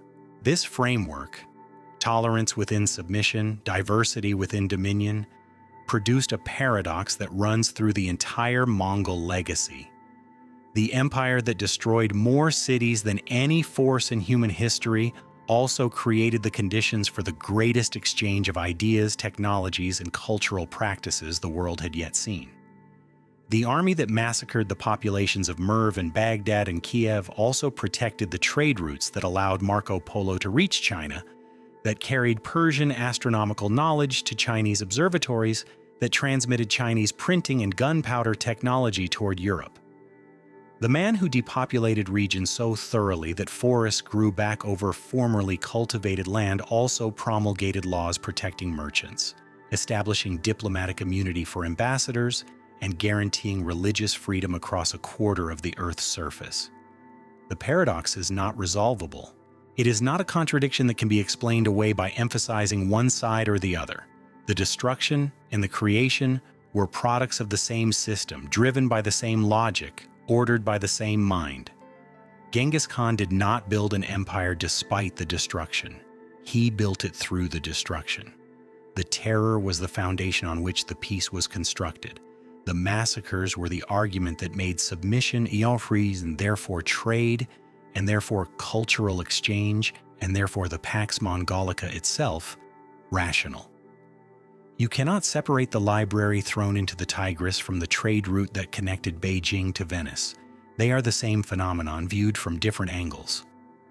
Modern scholars have attempted to quantify the demographic impact of the Mongol conquests, and the numbers, even with the significant uncertainties involved, are staggering. Conservative estimates place the total death toll of the Mongol Wars at approximately 40 million people, roughly 10% of the world's population at the time. Some estimates run considerably higher. A study published in 2011 suggested that the Mongol conquest removed approximately 700 million tons of carbon from the atmosphere by depopulating regions so extensively that agricultural land reverted to forest, absorbing carbon dioxide at a scale sufficient to produce a measurable decrease in atmospheric CO2 levels. If this finding is correct, Genghis Khan's wars were the largest single reduction in the human carbon footprint prior to the modern era. An environmental impact achieved through the most violent means imaginable. The number 40 million, right, or whatever the actual figure may be, is large enough to be incomprehensible at a human scale. It is a statistic, and statistics, as the saying goes, are human beings with the tears wiped off. Behind that number are individual experiences of terror, loss, and annihilation that the historical record preserves in fragments. The mother in Nishapur who watched the systematic sorting of the dead into pyramids of skulls. The scholar in Baghdad who saw the Tigris run black with the ink of destroyed manuscripts. The farmer in the Khwarezmian countryside who returned to find that the irrigation system his family had maintained for generations had been deliberately demolished, rendering the land uncultivable for decades. The child in Kiev who survived the sack by hiding among corpses and who grew up in a city that was less a city than a cemetery with a few remaining buildings. These experiences, multiplied across continents, across generations, across the full geographic scope of the Mongol expansion, constitute a legacy of suffering that no amount of subsequent commercial prosperity or cultural exchange can balance or redeem. The Pax Mongolica was real. The trade flourished. The technologies transferred. The world was connected in ways it had never been before, but the price was paid in human lives on a scale that the world would not see again until the 20th century, and it was paid disproportionately by the people who had the least say in the matter. The inhabitants of cities that happened to lie in the path of an army they had done nothing to provoke. And yet the world that emerged from the Mongol era was, by most measurable indices, more connected, more commercially dynamic, and more technologically advanced than the world that had existed before. The Silk Road, under Mongol protection, carried more goods, more ideas, and more people than at any previous point in its history. The technologies that traveled along it, gunpowder, printing, the compass, paper-making, would catalyze transformations in European society that produced the Renaissance, the Age of Exploration, and ultimately the modern world. The European discovery of the Americas in 1492 was driven in part by the desire to find a sea route to the east, to the fabulous wealth of China that Marco Polo had described, the same China that Kublai Khan had governed, the same trade networks that Genghis Khan had unified by force. Columbus sailed west because the Mongol-era accounts of Eastern wealth had made the East irresistible, and because the Ottoman conquest of Constantinople in 1453 had disrupted the overland routes that the Mongols had once kept open. The chain of causation stretches from the steppe to the New World. A boy in a wooden kang on the Mongolian grassland, a continent conquered, a trade route secured, a book written by a Venetian merchant, a Genoese navigator's dream of reaching Asia by sailing west, and the catastrophic collision of civilizations that followed. The connections are not simple, they are not direct, but they are real, and they illustrate the extraordinary reach of the changes that Genghis Khan set in motion. Changes that extended far beyond anything he intended, far beyond anything he could have imagined, into a future that would have been unrecognizable to a man who lived in a felt tent and measured wealth in horses. Within Mongolia itself, the legacy carries a different weight entirely. For the Mongol people, Genghis Khan is not a historical figure in the distant academic sense that he is for the rest of the world. He is a living presence, the father of the nation, the definer of identity, the name that carries the full emotional weight of what it means to be Mongol. His image appears on currency, on vodka bottles, on the facades of government buildings. The main airport in Ulaanbaatar bears his name, a 40-meter stainless steel equestrian statue, the largest equestrian statue in the world, stands on the steppe east of the capital, depicting him on horseback, gazing toward the east from which he emerged. School children learn his story not as a chapter in world history, but as the foundational narrative of their people's existence. This reverence survived 70 years of Soviet-backed communist rule in Mongolia, during which the government attempted to suppress Genghis Khan's cult as a relic of feudal nationalism. The secret history of the Mongols was restricted. Public celebration of the Khan's legacy was discouraged or forbidden. The sacred mountain of Burkhan Khaldun was placed in a restricted zone, ostensibly for environmental protection, but actually to prevent it from functioning as a site of nationalist pilgrimage. The suppression failed. Families continued to tell the stories privately. The secret history circulated in samizdat. The identity persisted underground, nourished by the same stubborn resilience that had kept Holin's family alive on the steppe's margins 8 centuries earlier. When communism fell in 1990, the Genghis Khan revival was immediate, passionate, and total. It was as if an entire nation had been holding its breath. The reverence is understandable but not uncomplicated. For Mongolians, the emphasis falls naturally on the unification of the steppe, the creation of the Yasa, the establishment of a meritocratic system that elevated common herders to positions of command, the founding of a nation from scattered and warring tribes. These are genuinely transformative achievements, and they are achievements that have particular resonance in a country of 3 million people occupying a vast and sparsely populated landscape between 2 enormous neighbors, China and Russia, both of which have, at various points in history, attempted to absorb or dominate the Mongol people. Genghis Khan represents, for modern Mongolia, the proof that a small population in a harsh environment can shape the course of world history. He is evidence that size and numbers are not destiny. He is the answer to every doubt about whether Mongolia matters, but the rest of the world remembers differently. In Iran, in Iraq, in Afghanistan, in the countries that were once the Khwarezmian Empire, Genghis Khan is not a nation builder. He is the destroyer. The wound he inflicted on Central Asian and Persian civilization is not an abstraction. It is visible in the archaeological record, in the demographic data, in the broken irrigation systems that were never rebuilt, in the cities that remained ruins for centuries. The Persian word for catastrophe, the imagery of destruction that pervades Persian literature from the 13th century onward, carries within it the memory of the Mongol invasion. When modern Iranians refer to devastating events as Mongol-like, they are not reaching for a metaphor. They are reaching for a memory that has been transmitted across 30 generations, a trauma so deep that it has become part of the language itself. In Russia, the Mongol legacy is embedded in the national identity in ways that are still actively debated by historians, politicians, and ordinary citizens.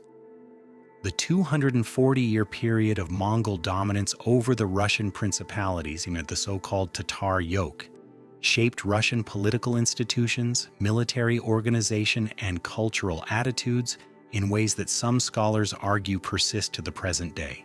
The centralization of authority, the subordination of individual rights to state power, the vast distances governed by a single political center, the tradition of autocratic rule that runs from the Mongol Khans through the czars, through the Soviet general secretaries, all of these have been attributed, at least in part, to the Mongol influence.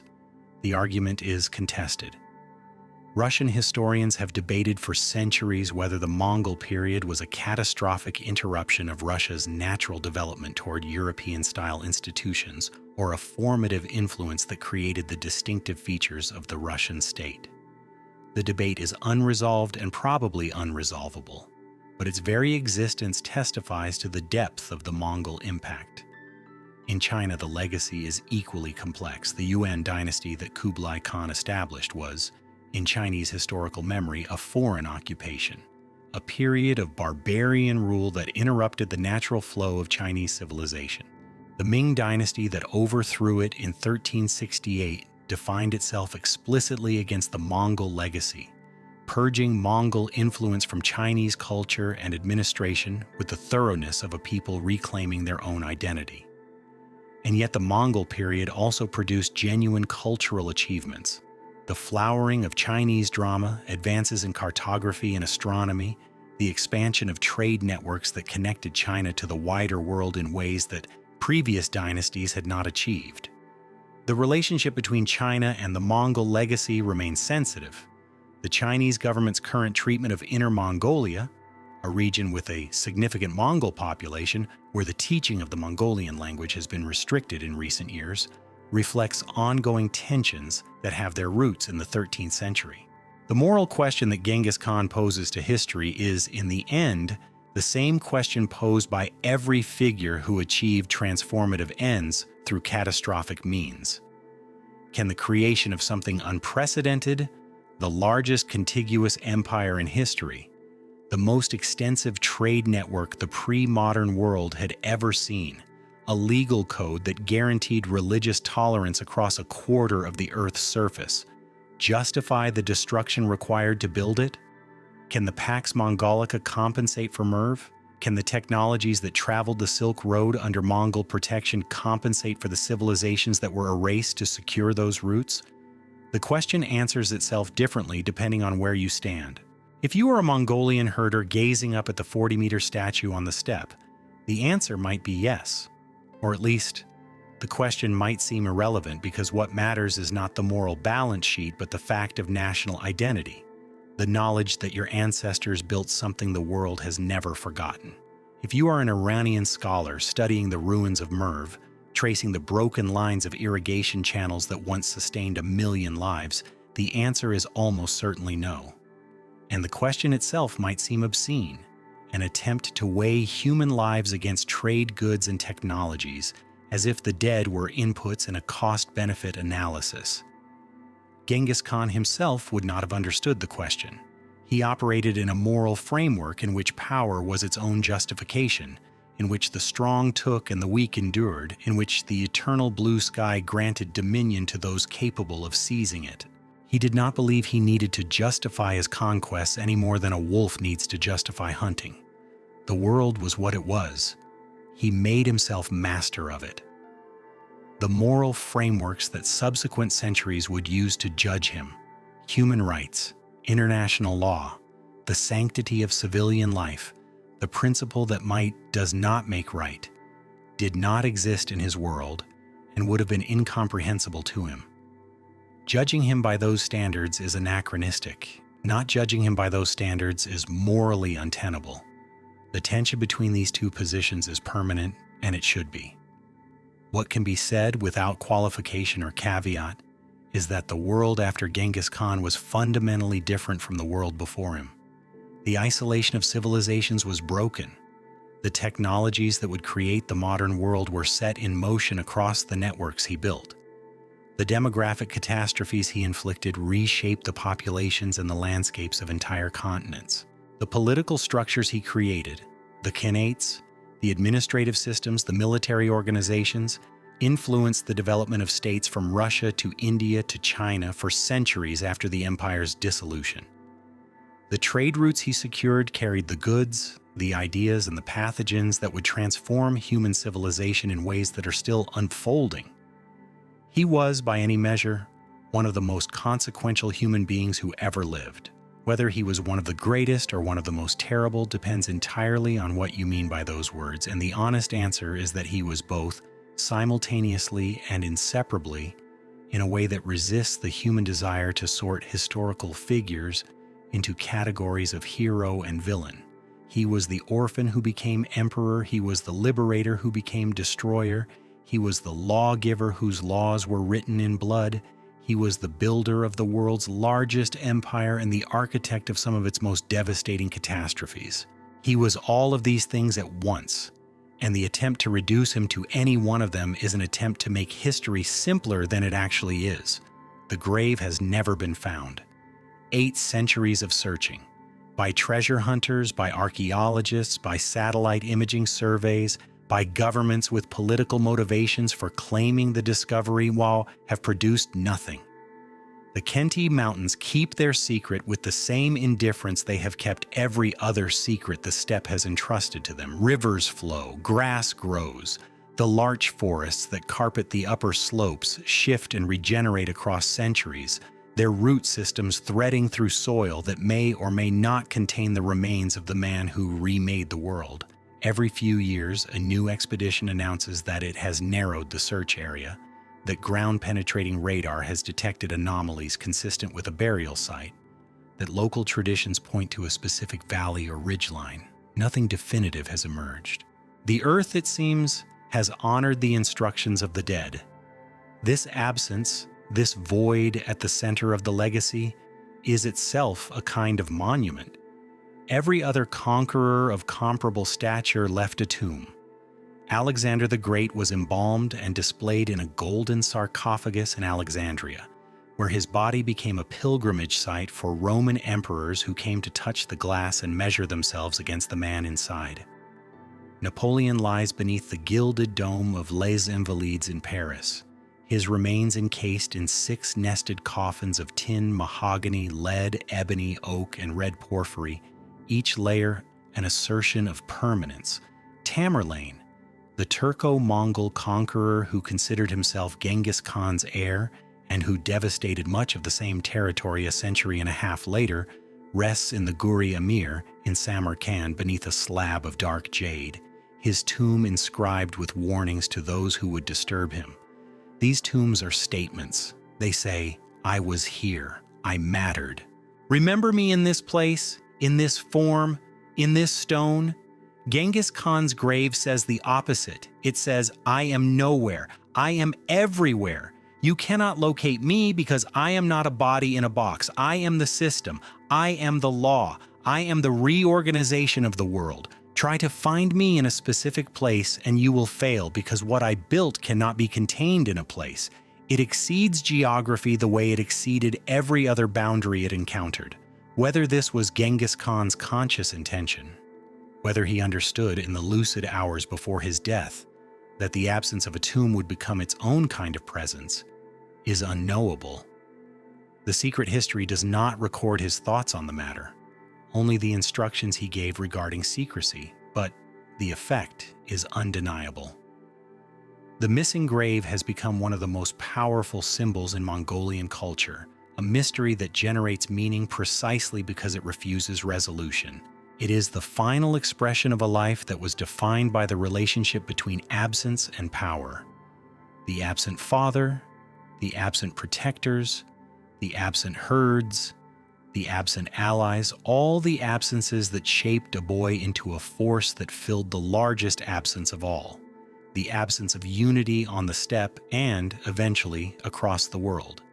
The descendants who inherited his empire carried forward both his methods and his contradictions, and the story of what they built and how it fractured illuminates by reflection the nature of what he had created. The 4 Khanates that emerged from the empire's gradual dissolution were not mere fragments of a broken whole. Each one was, in its own right, among the most powerful states in its region.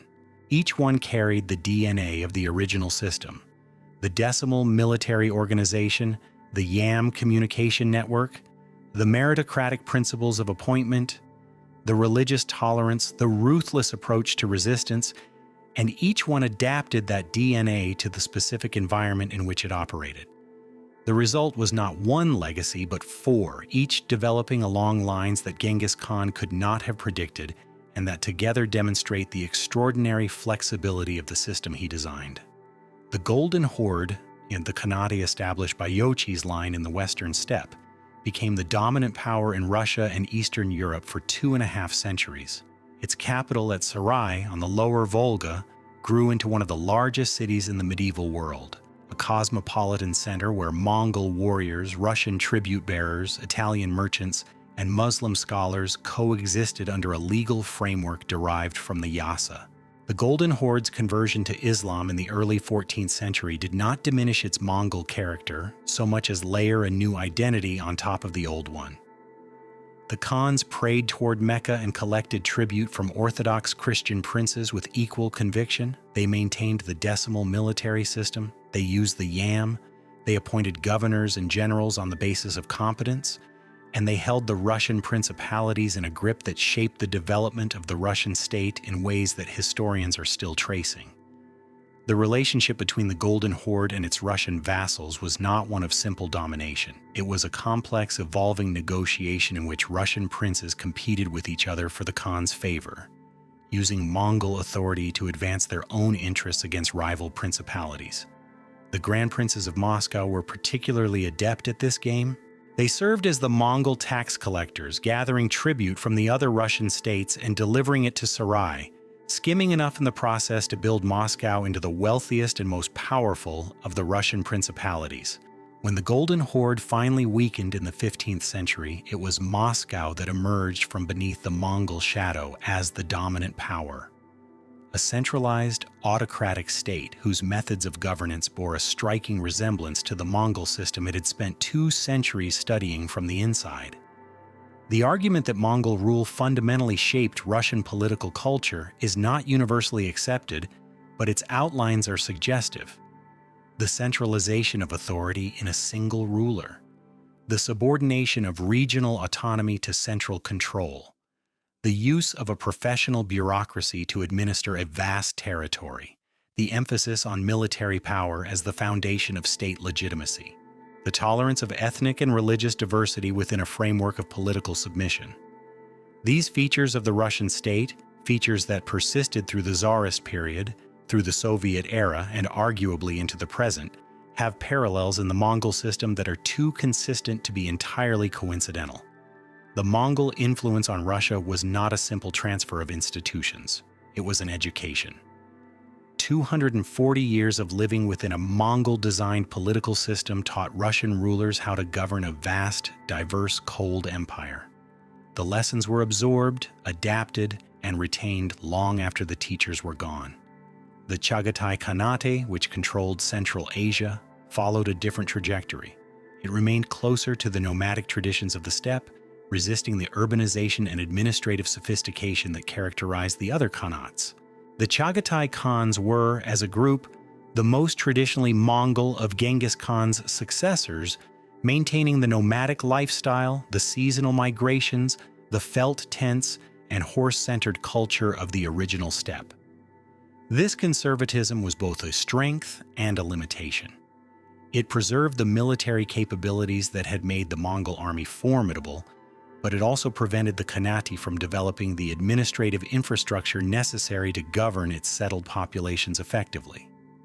The result was a persistent tension between the nomadic Mongol ruling class and the urban, agricultural, predominantly Muslim population they governed. A tension that produced periodic revolts, factional splits, and eventually the fragmentation of the Khanate into eastern and western halves. It was from the wreckage of the Chagatai Khanate that Tamerlane emerged in the 14th century. Tamerlane, Timur the Lame, a Turco-Mongol warrior who claimed descent from Genghis Khan through marriage, though not through blood, rebuilt a Central Asian empire using methods that were explicitly and consciously modeled on Genghis Khan's. He organized his armies in decimal formations. He used terror as a strategic instrument, building towers of skulls outside conquered cities in a deliberate echo of the Mongol precedent. He combined military brilliance with administrative pragmatism, preserving the skills and infrastructure of conquered peoples while destroying their capacity for resistance. He was, in effect, a second-generation Genghis Khan, proof that the system could be replicated, that the methods were not dependent on a single genius, but could be learned, adapted, and applied by a sufficiently capable imitator. The fact that Tamerlane's empire collapsed within a generation of his death, fragmenting along the same lines that had fractured the original Mongol Empire, suggests that the system's fundamental weakness, its dependence on an extraordinary individual at the apex, was structural rather than personal. It was not that Genghis Khan's successors were inadequate. It was that the system demanded a quality of leadership that only appears once in several generations, and when it did not appear, the centrifugal forces overwhelmed the center. The Ilkhanate in Persia produced perhaps the most culturally productive of the post-Mongol societies. Under the patronage of Mongol rulers who had converted to Islam, Persian culture experienced a renaissance that produced some of the finest achievements of Islamic civilization. Rashid al-Din, the Jewish-born physician turned vizier whose historical works provide much of what we know about the Mongol Empire, was a product of this environment, a man whose career would have been impossible in any political system less cosmopolitan than the one the Mongols created. His Jami al-Tawarikh, the Compendium of Chronicles, was the first attempt at a genuine world history, drawing on Mongolian, Chinese, Tibetan, Indian, Arabic, Persian, and European sources to construct a narrative of human civilization that transcended the boundaries of any single culture. It was a work that could only have been conceived in a Mongol context by a man who had access to the full breadth of the Mongol world's cultural diversity. The compendium was, in a sense, the intellectual monument that Genghis Khan's missing tomb could never be. A work of the mind that captured the scope of what the empire had connected. The artistic achievements of the Ilkhanate period were equally remarkable. Persian miniature painting, which had existed before the Mongol conquest, was transformed by contact with Chinese artistic traditions that traveled westward along the Mongol trade routes. The resulting synthesis, combining Persian decorative sensibility with Chinese techniques of landscape representation, spatial depth, and naturalistic detail, produced some of the most beautiful works of art in Islamic history. Manuscripts produced in Tabriz and Shiraz during the 14th century show landscapes that could not have been painted without Chinese influence, populated by figures that could not have been imagined without Persian tradition. They are in miniature the visible evidence of the cultural cross-pollination that the Mongol Empire made possible.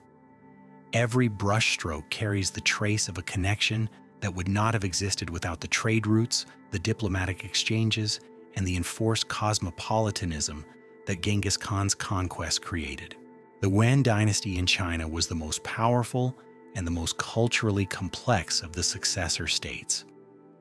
Kublai Khan governed the world's most populous and economically productive civilization with a combination of Mongol military authority and Chinese administrative tradition that produced a hybrid state unlike anything that had existed before.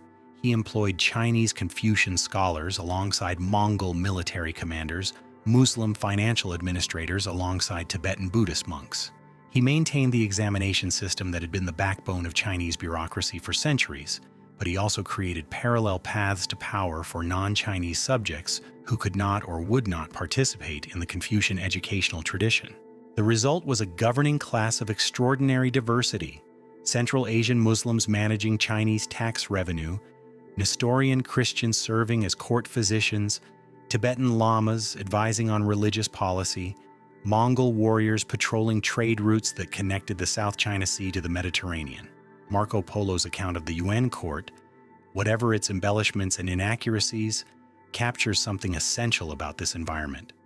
He described a world of astonishing wealth and sophistication, where paper money circulated as currency, a concept so alien to medieval Europe that his readers assumed he was fabricating, where coal was burned for fuel, where a postal system of astonishing efficiency connected the farthest provinces to the capital, where the Khan's authority extended over a diversity of peoples that exceeded anything in European experience. The description of the world, as Polo's account was known, became the single most influential book about Asia in European literary history. It shaped European perceptions of the East for centuries. It fueled the desire for direct access to Asian markets that would drive the age of exploration. And it was at its foundation an account of the world that Genghis Khan had made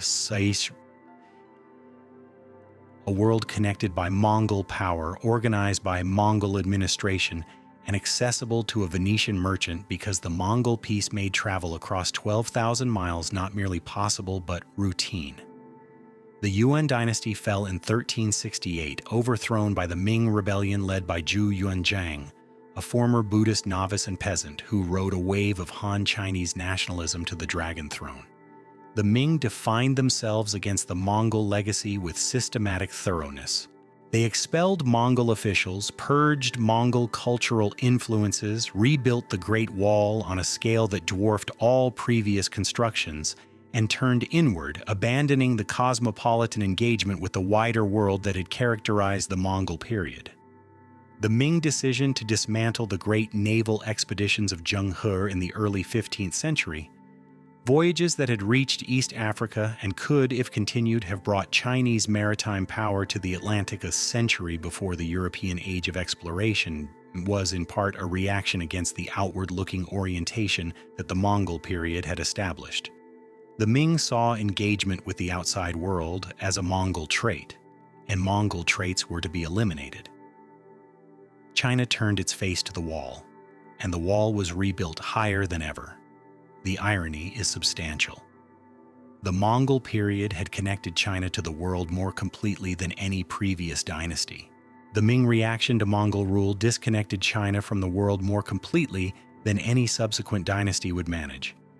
The oscillation between connection and isolation that has characterized China's relationship with the outside world for the past 7 centuries has its origins, at least in part, in the trauma and the legacy of Mongol rule.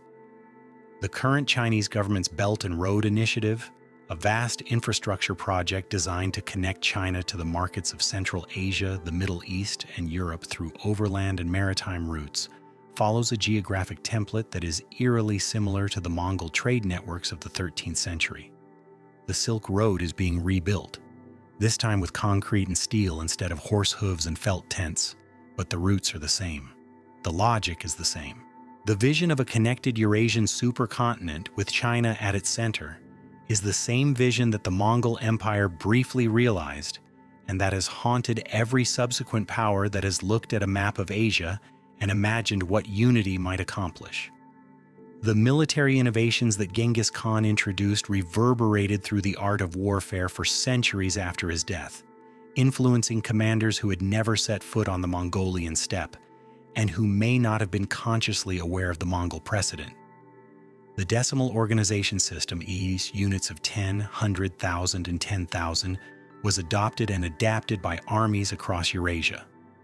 The Ottomans, who built the most successful Islamic empire of the post-Mongol era, organized their military along decimal lines that owed a clear debt to the Mongol model. The Mughal Empire in India, whose very name is a corruption of Mongol, and whose founders trace their ancestry to both Genghis Khan and Tamerlane, maintained Mongol military traditions well into the 18th century. The concept of a professional standing army organized into standardized units commanded by officers selected for competence rather than birth, reporting through a clear chain of command to a single supreme authority. This concept, which modern military establishments take for granted as the natural way to organize armed forces, was not natural at all. It was designed, and its designer was a man who could not read. The strategic principles that Genghis Khan employed, the coordination of multiple columns across vast distances, the use of intelligence networks and psychological warfare, the integration of different military capabilities into a combined arms force, the emphasis on speed and maneuver over mass and attrition, would not be fully replicated in Western military practice until the Napoleonic era 6 centuries later. Napoleon himself, who was an avid student of military history, is reported to have studied the Mongol campaigns, though the extent of their direct influence on his methods is debated. What is not debated is that the operational concepts the Mongols pioneered, c. deep penetration, envelopment, the destruction of enemy cohesion through simultaneous pressure on multiple axes, became the foundational principles of modern operational art. The German Blitzkrieg doctrine of the Second World War, with its emphasis on speed, coordination, and the psychological paralysis of the enemy through unexpected thrusts deep into rear areas, bears structural similarities to Mongol operational methods that military historians have noted repeatedly. The comparison is not exact. The technologies are different, the contexts are different, but the underlying logic, move faster than your enemy can think, hit him where he does not expect, make him react to you rather than executing his own plan, is recognizably the same logic that Subutai employed on the Russian steppe and that Genghis Khan codified in the training and doctrine of the Mongol army. The Yam postal system, perhaps the most underappreciated of Genghis Khan's innovations, established a precedent for state-operated communication networks that influenced the development of postal systems across Eurasia. The Mongol model, Relay stations positioned at regular intervals maintained by the state, available to authorized users carrying official credentials, was studied and imitated by subsequent empires. The Persian postal system of the Safavid era, the Mughal dak system in India, and the Russian Yamshchik system all drew directly or indirectly on the Mongol precedent. The very word yam entered the Russian language as a term for a postal relay station, a linguistic fossil that preserves the Mongol origin of the concept in the vocabulary of everyday Russian speech. When the United States established its own postal system in the 18th century, it was building on a European tradition that had been influenced, through several removes, by the Mongol model of state-operated communication infrastructure. The line of descent is not direct, but it is traceable, and it connects the felt tent relay stations of the 13th century steppe to the mail trucks and sorting facilities of the modern world. The legal legacy of the Yasa is more difficult to trace but no less significant. The concept of a supreme legal code that transcended local custom, that applied equally to all subjects regardless of origin or status, that was promulgated by a sovereign authority and enforced by a professional bureaucracy. Nwites. This concept was not invented by Genghis Khan, but he implemented it on a scale that had no precedent in the nomadic world and that influenced legal thinking across the territories his empire touched. The Yasa's most striking provisions: religious tolerance, diplomatic immunity for ambassadors, prohibition of theft and adultery within the empire, standardized taxation, mandatory military service, represented a codification of principles that subsequent empires would adopt, modify, and claim as their own. The Ottoman Kanun system, which supplemented Islamic Sharia law with secular regulations promulgated by the Sultan, owed something to the Mongol precedent of a supreme legal authority that operated alongside and sometimes above religious law. The principle that a ruler's law could override traditional custom, that sovereignty carried with it the right to innovate legally, was not new in 1206, but the Mongol implementation of it across such a vast and diverse territory gave the principle a visibility and a credibility that it had not previously possessed. These institutional legacies, military, communicative, legal, are the durable residue of an empire that most people remember primarily for its violence. They are also the aspects of the Mongol legacy that are most relevant to the modern world because they represent solutions to problems that every large-scale political organization must solve. How to coordinate action across vast distances, how to maintain order among diverse populations, how to balance central authority with local autonomy, how to ensure that information flows efficiently from the periphery to the center and back. These are not 13th century problems, they are permanent problems. And the solutions that Genghis Khan devised, imperfect, brutal in their enforcement, revolutionary in their conception, remain recognizable in the institutional architecture of the modern state. The question that haunts the legacy and that refuses to resolve into a comfortable answer is whether the system required the violence, whether the meritocracy could have been built without the massacres, whether the trade routes could have been secured without the depopulation of Central Asia, whether the world could have been connected without the destruction of the worlds that existed before the connection was imposed. The question is not merely academic. It is the question that every empire forces upon the people it absorbs and the historians who study it afterward. Was there another way? Could the goods have arrived without the armies? Could the ideas have traveled without the terror? The honest answer is that we do not know because the alternative was never attempted. Genghis Khan did not consider peaceful unification because peaceful unification was not possible in the political environment of the 12th and 13th century steppe and the civilizations that bordered it. The tribes would not have unified voluntarily. The cities would not have opened their gates without compulsion. The trade routes would not have been secured without the elimination of the bandits, the rival states, and the competing authorities that made long-distance commerce dangerous and unreliable. The system required the violence because the system was built to replace a world of fragmentation and insecurity with a world of centralized order, and the fragmented world did not volunteer to be replaced. This does not make the violence justified, it makes it explicable. And the distinction between justification and explanation is one that the modern world, with its hunger for moral clarity, finds perpetually difficult to maintain. We want historical figures to be heroes or villains. We want their actions to be defensible or indefensible. We want clean lines. Genghis Khan does not provide them. He provides instead the most challenging kind of historical subject. A figure whose achievements are inseparable from his atrocities, whose construction of the new was inextricable from his destruction of the old, whose legacy is simultaneously one of the most creative and one of the most destructive in human history. The steppe itself has not changed. The wind still moves the grass in silver waves that extend to every horizon.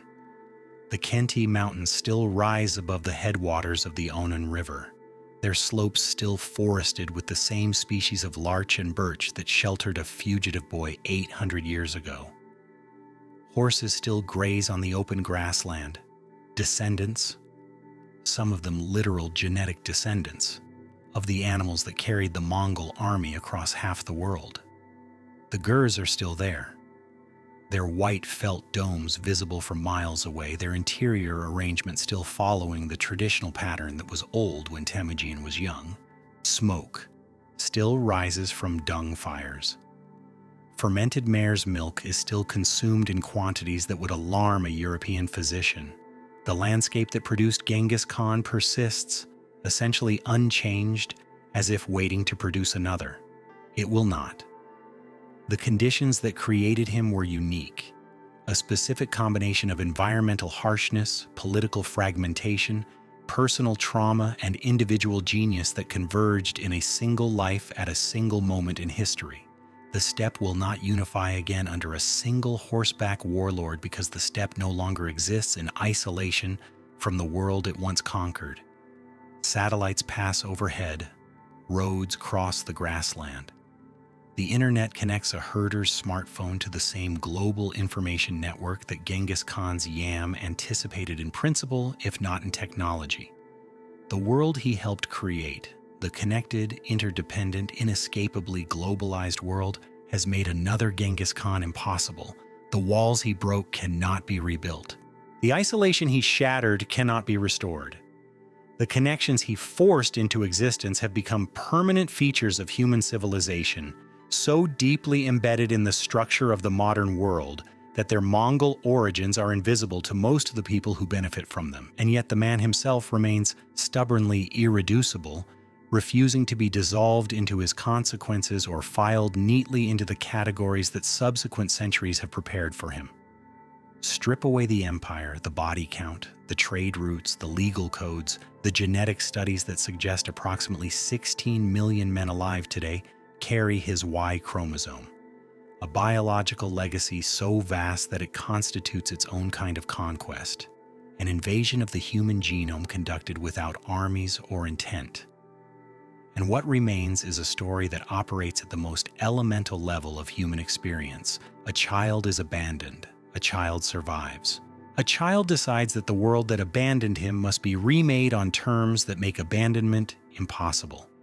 Everything else, the armies, the cities burning, the Silk Road humming with commerce, under the protection of horsemen who could shoot a bird from the saddle at full gallop.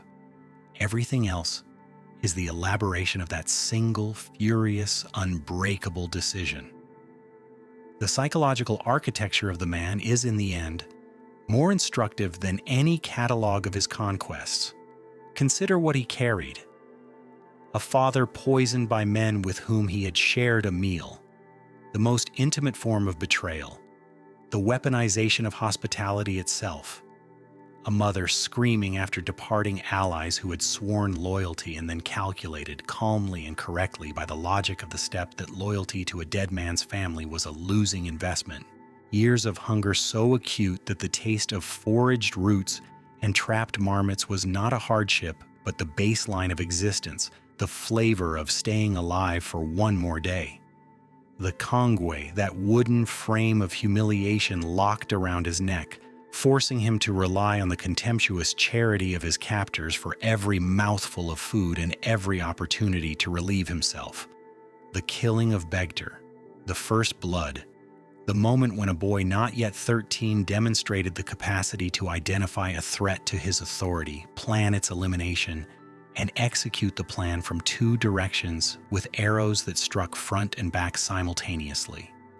The loss of Borda, the months of not knowing whether his wife was alive or dead or carrying another man's child, and the decision, perhaps the hardest of his life, to accept Yoki without question, to absorb the uncertainty into the structure of his family rather than allow it to become a fracture. Each of these experiences deposited a layer of understanding in a mind that was, by all available evidence, among the most penetrating instruments of strategic analysis the human species has produced. Not in the abstract, theoretical sense of a philosopher or a scholar, Temujin's intelligence was entirely practical.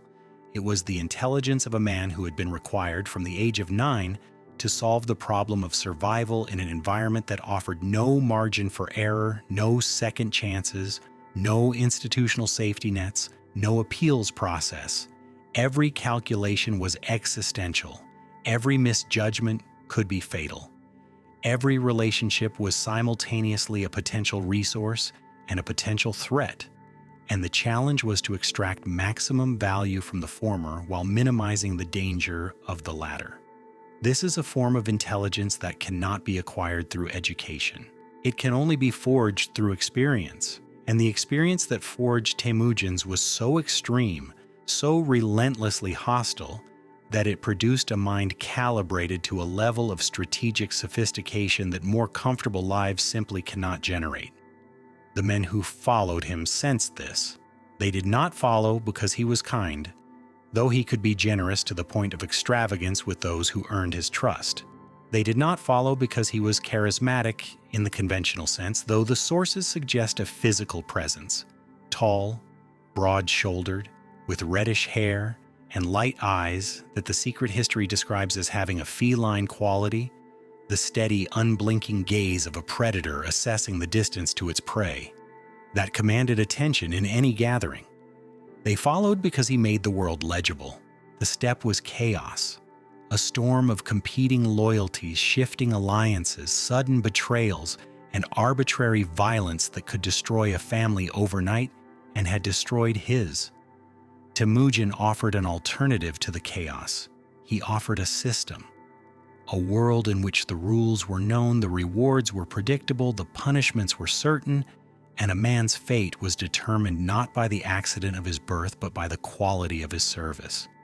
In a world of terrifying randomness, he offered the most seductive thing any leader can offer, the promise that things would make sense. That promise was kept, in its way, more faithfully than most political promises in history. The men who served him at Baljuna received the honors he had pledged.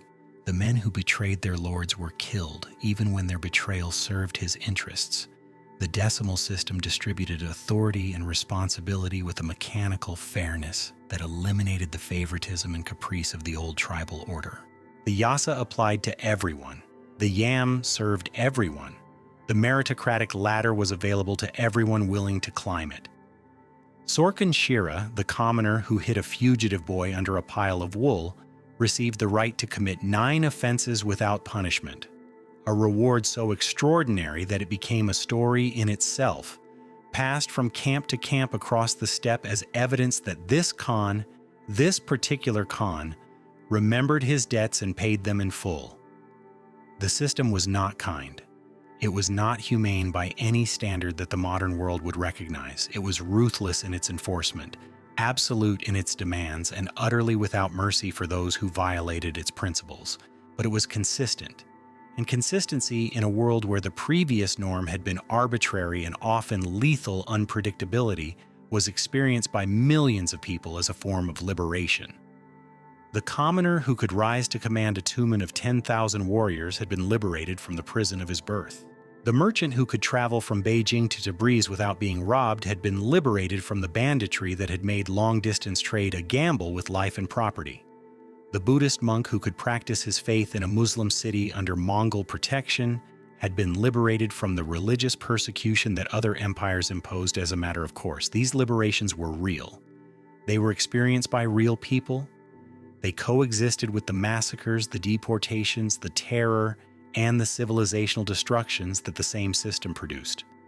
The coexistence is uncomfortable. It is also historically accurate, and pretending otherwise is a form of dishonesty that the sources do not permit. There's a passage in the secret history that has attracted the attention of every serious scholar who has studied the text, and that functions as something close to a self-portrait, or at least as the portrait that the people closest to Temujin believed captured his essence.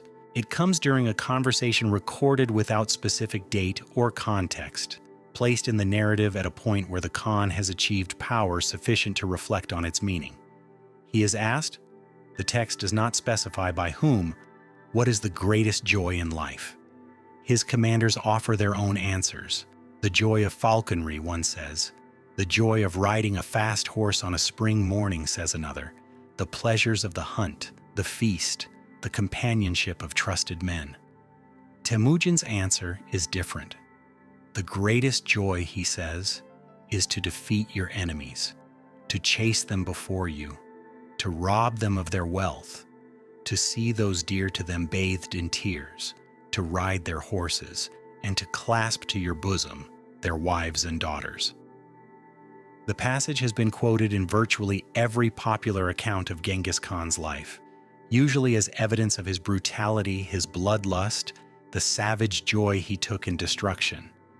And it is all of those things. But it is also, read in the context of his life, something more. Every element of that answer corresponds to something that was done to him. His enemies defeated his father and left his family to die. His family was chased from the steppe. Their wealth, such as it was War, was stolen by departing retainers.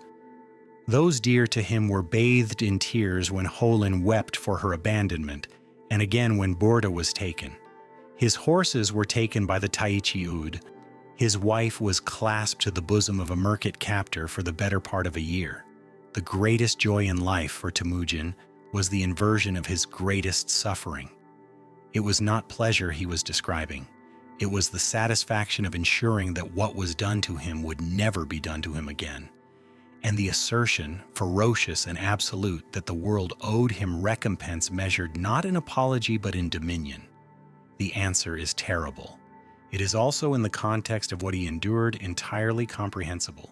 It is the voice of a man who was shown the worst the world could do, and who responded not by seeking to transcend the world's cruelty but by mastering it, turning it into an instrument, wielding it with such overwhelming force that the question of whether it would be wielded against him again became moot. This is perhaps the deepest truth about Genghis Khan, and the one that makes him most difficult to assimilate into any comfortable moral narrative. He did not transcend the violence of his world. He perfected it. He took the steppe's existing logic, the logic of predation, of loyalty enforced by power, of survival as the ultimate justification, and he scaled it. He scaled it from the family level to the clan level to the tribal level to the continental level, applying the same principles at each stage with a consistency that was itself a form of genius. The boy who shot Bektar over a fish and the Khan who depopulated Khwarazm over an insult to his ambassadors were operating from the same calculus. The difference was one of scale, not of kind. The logic was identical. The instruments had simply grown larger, and the world, by absorbing the trauma he inflicted, by rebuilding along the lines of connection he forced into existence, by carrying forward the technologies and trade routes and institutional models he established, effectively validated the logic. Not morally. Moral validation is not something history provides, however much we wish it did, but practically. The world he left behind was more connected than the one he found. The civilizations that survived his conquests were changed by the encounter in ways that, in many cases, made them stronger, more adaptable, more aware of the world beyond their borders. The technologies that traveled his trade routes transformed the societies that received them. The Black Death that traveled the same routes forced a restructuring of European society that accelerated the transition to modernity. The connections he established became permanent. The isolation he destroyed stayed destroyed. The modern world is, in this sense, living in the aftermath of Genghis Khan.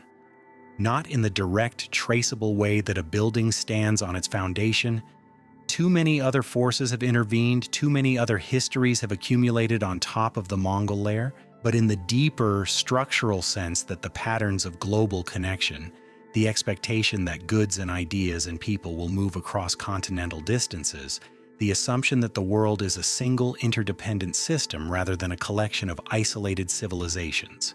These assumptions, which we treat as natural features of human existence, are historical products. They were made. And the most dramatic single act of their making was the Mongol unification of Eurasia in the 13th century. The steppe remembers this even if the rest of the world has incorporated it so completely that the Mongol origins of global connectivity have become invisible. On clear nights in the Khenti Mountains, when the temperature drops and the Milky Way arcs across a sky unpolluted by the light of any city, herders still tell the stories.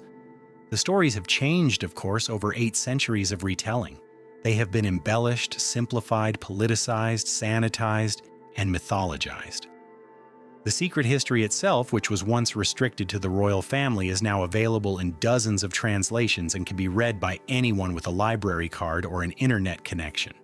A democratization of knowledge that Genghis Khan, who understood the power of restricted information, might have viewed with alarm.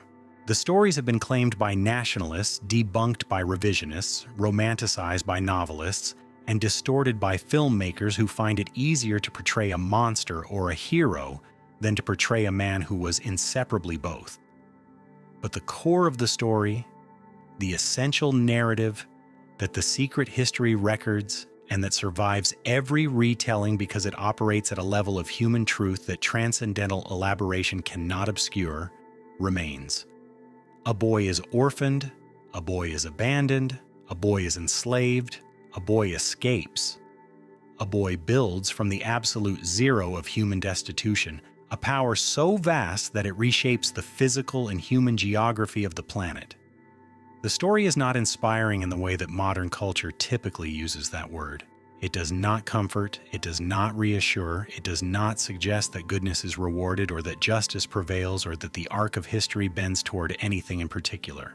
It suggests instead something harder and colder and more durable, that the human will, compressed by sufficient suffering and directed by sufficient intelligence, is capable of forcing the world into a new shape, that a single mind, operating without the advantages that most transformative figures in history possessed, literacy, wealth, institutional support, cultural capital, can, through the sheer force of its understanding and the relentlessness of its application, alter the trajectory of civilizations. The grave remains unfound. Every few years, the cycle repeats. A new team of researchers, a new technology, a new theory about the location, a burst of media attention, and then silence. The Khenti Mountains do not cooperate. The permafrost does not yield its secrets. The rivers that may or may not have been diverted to cover the burial site continue to flow along courses that may or may not be their original paths. The forests that may or may not have been planted above the grave continue to grow and die and regenerate with the same indifference to human curiosity that they have maintained since long before a funeral procession moved through them in the late summer of 1227. There is something fitting in this, something that completes the story in a way that no discovered tomb, however spectacular, could match.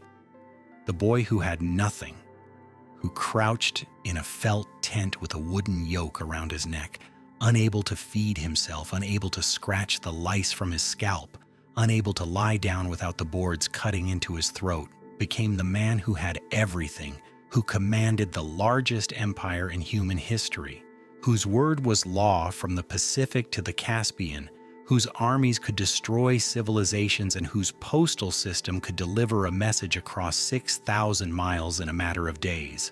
And then he became nothing again, a body in the earth, unmarked, unmapped, indistinguishable from the soil and rock and root systems of a mountain range that does not care who is buried in it. The cycle is complete. From nothing to everything to nothing. The steppe takes back what the steppe produced. The grass grows over the conqueror as it grows over the conquered, as it grows over the merchants and the monks and the scholars and the slaves and the horses and the felt tents and the spirit banners and the bones of 40 million dead. The wind moves across the landscape without reference to the kingdoms that rose and fell beneath it. The Onon River flows south and east toward the Amur and eventually to the Pacific, carrying snowmelt from the same mountains where a boy once hid in the forest from men who wanted to break him, carrying water that has passed over ground that may contain the remains of the man who built the world's largest empire from the most absolute deprivation any future conqueror has ever known. The river does not know his name. The mountains do not remember his face. The grass does not distinguish his bones from any other calcium in the earth. But the world he made is still here. The connections he forced into existence still carry goods, ideas, and people across the distances. He was the first to unite under a single authority. The principle he established, that a system built on merit, consistency, and institutional loyalty could outlast any system built on blood and tradition, is the operating principle of every modern state, every modern military, every modern bureaucracy, though none of them would cite a 13th century Mongol warlord as their inspiration.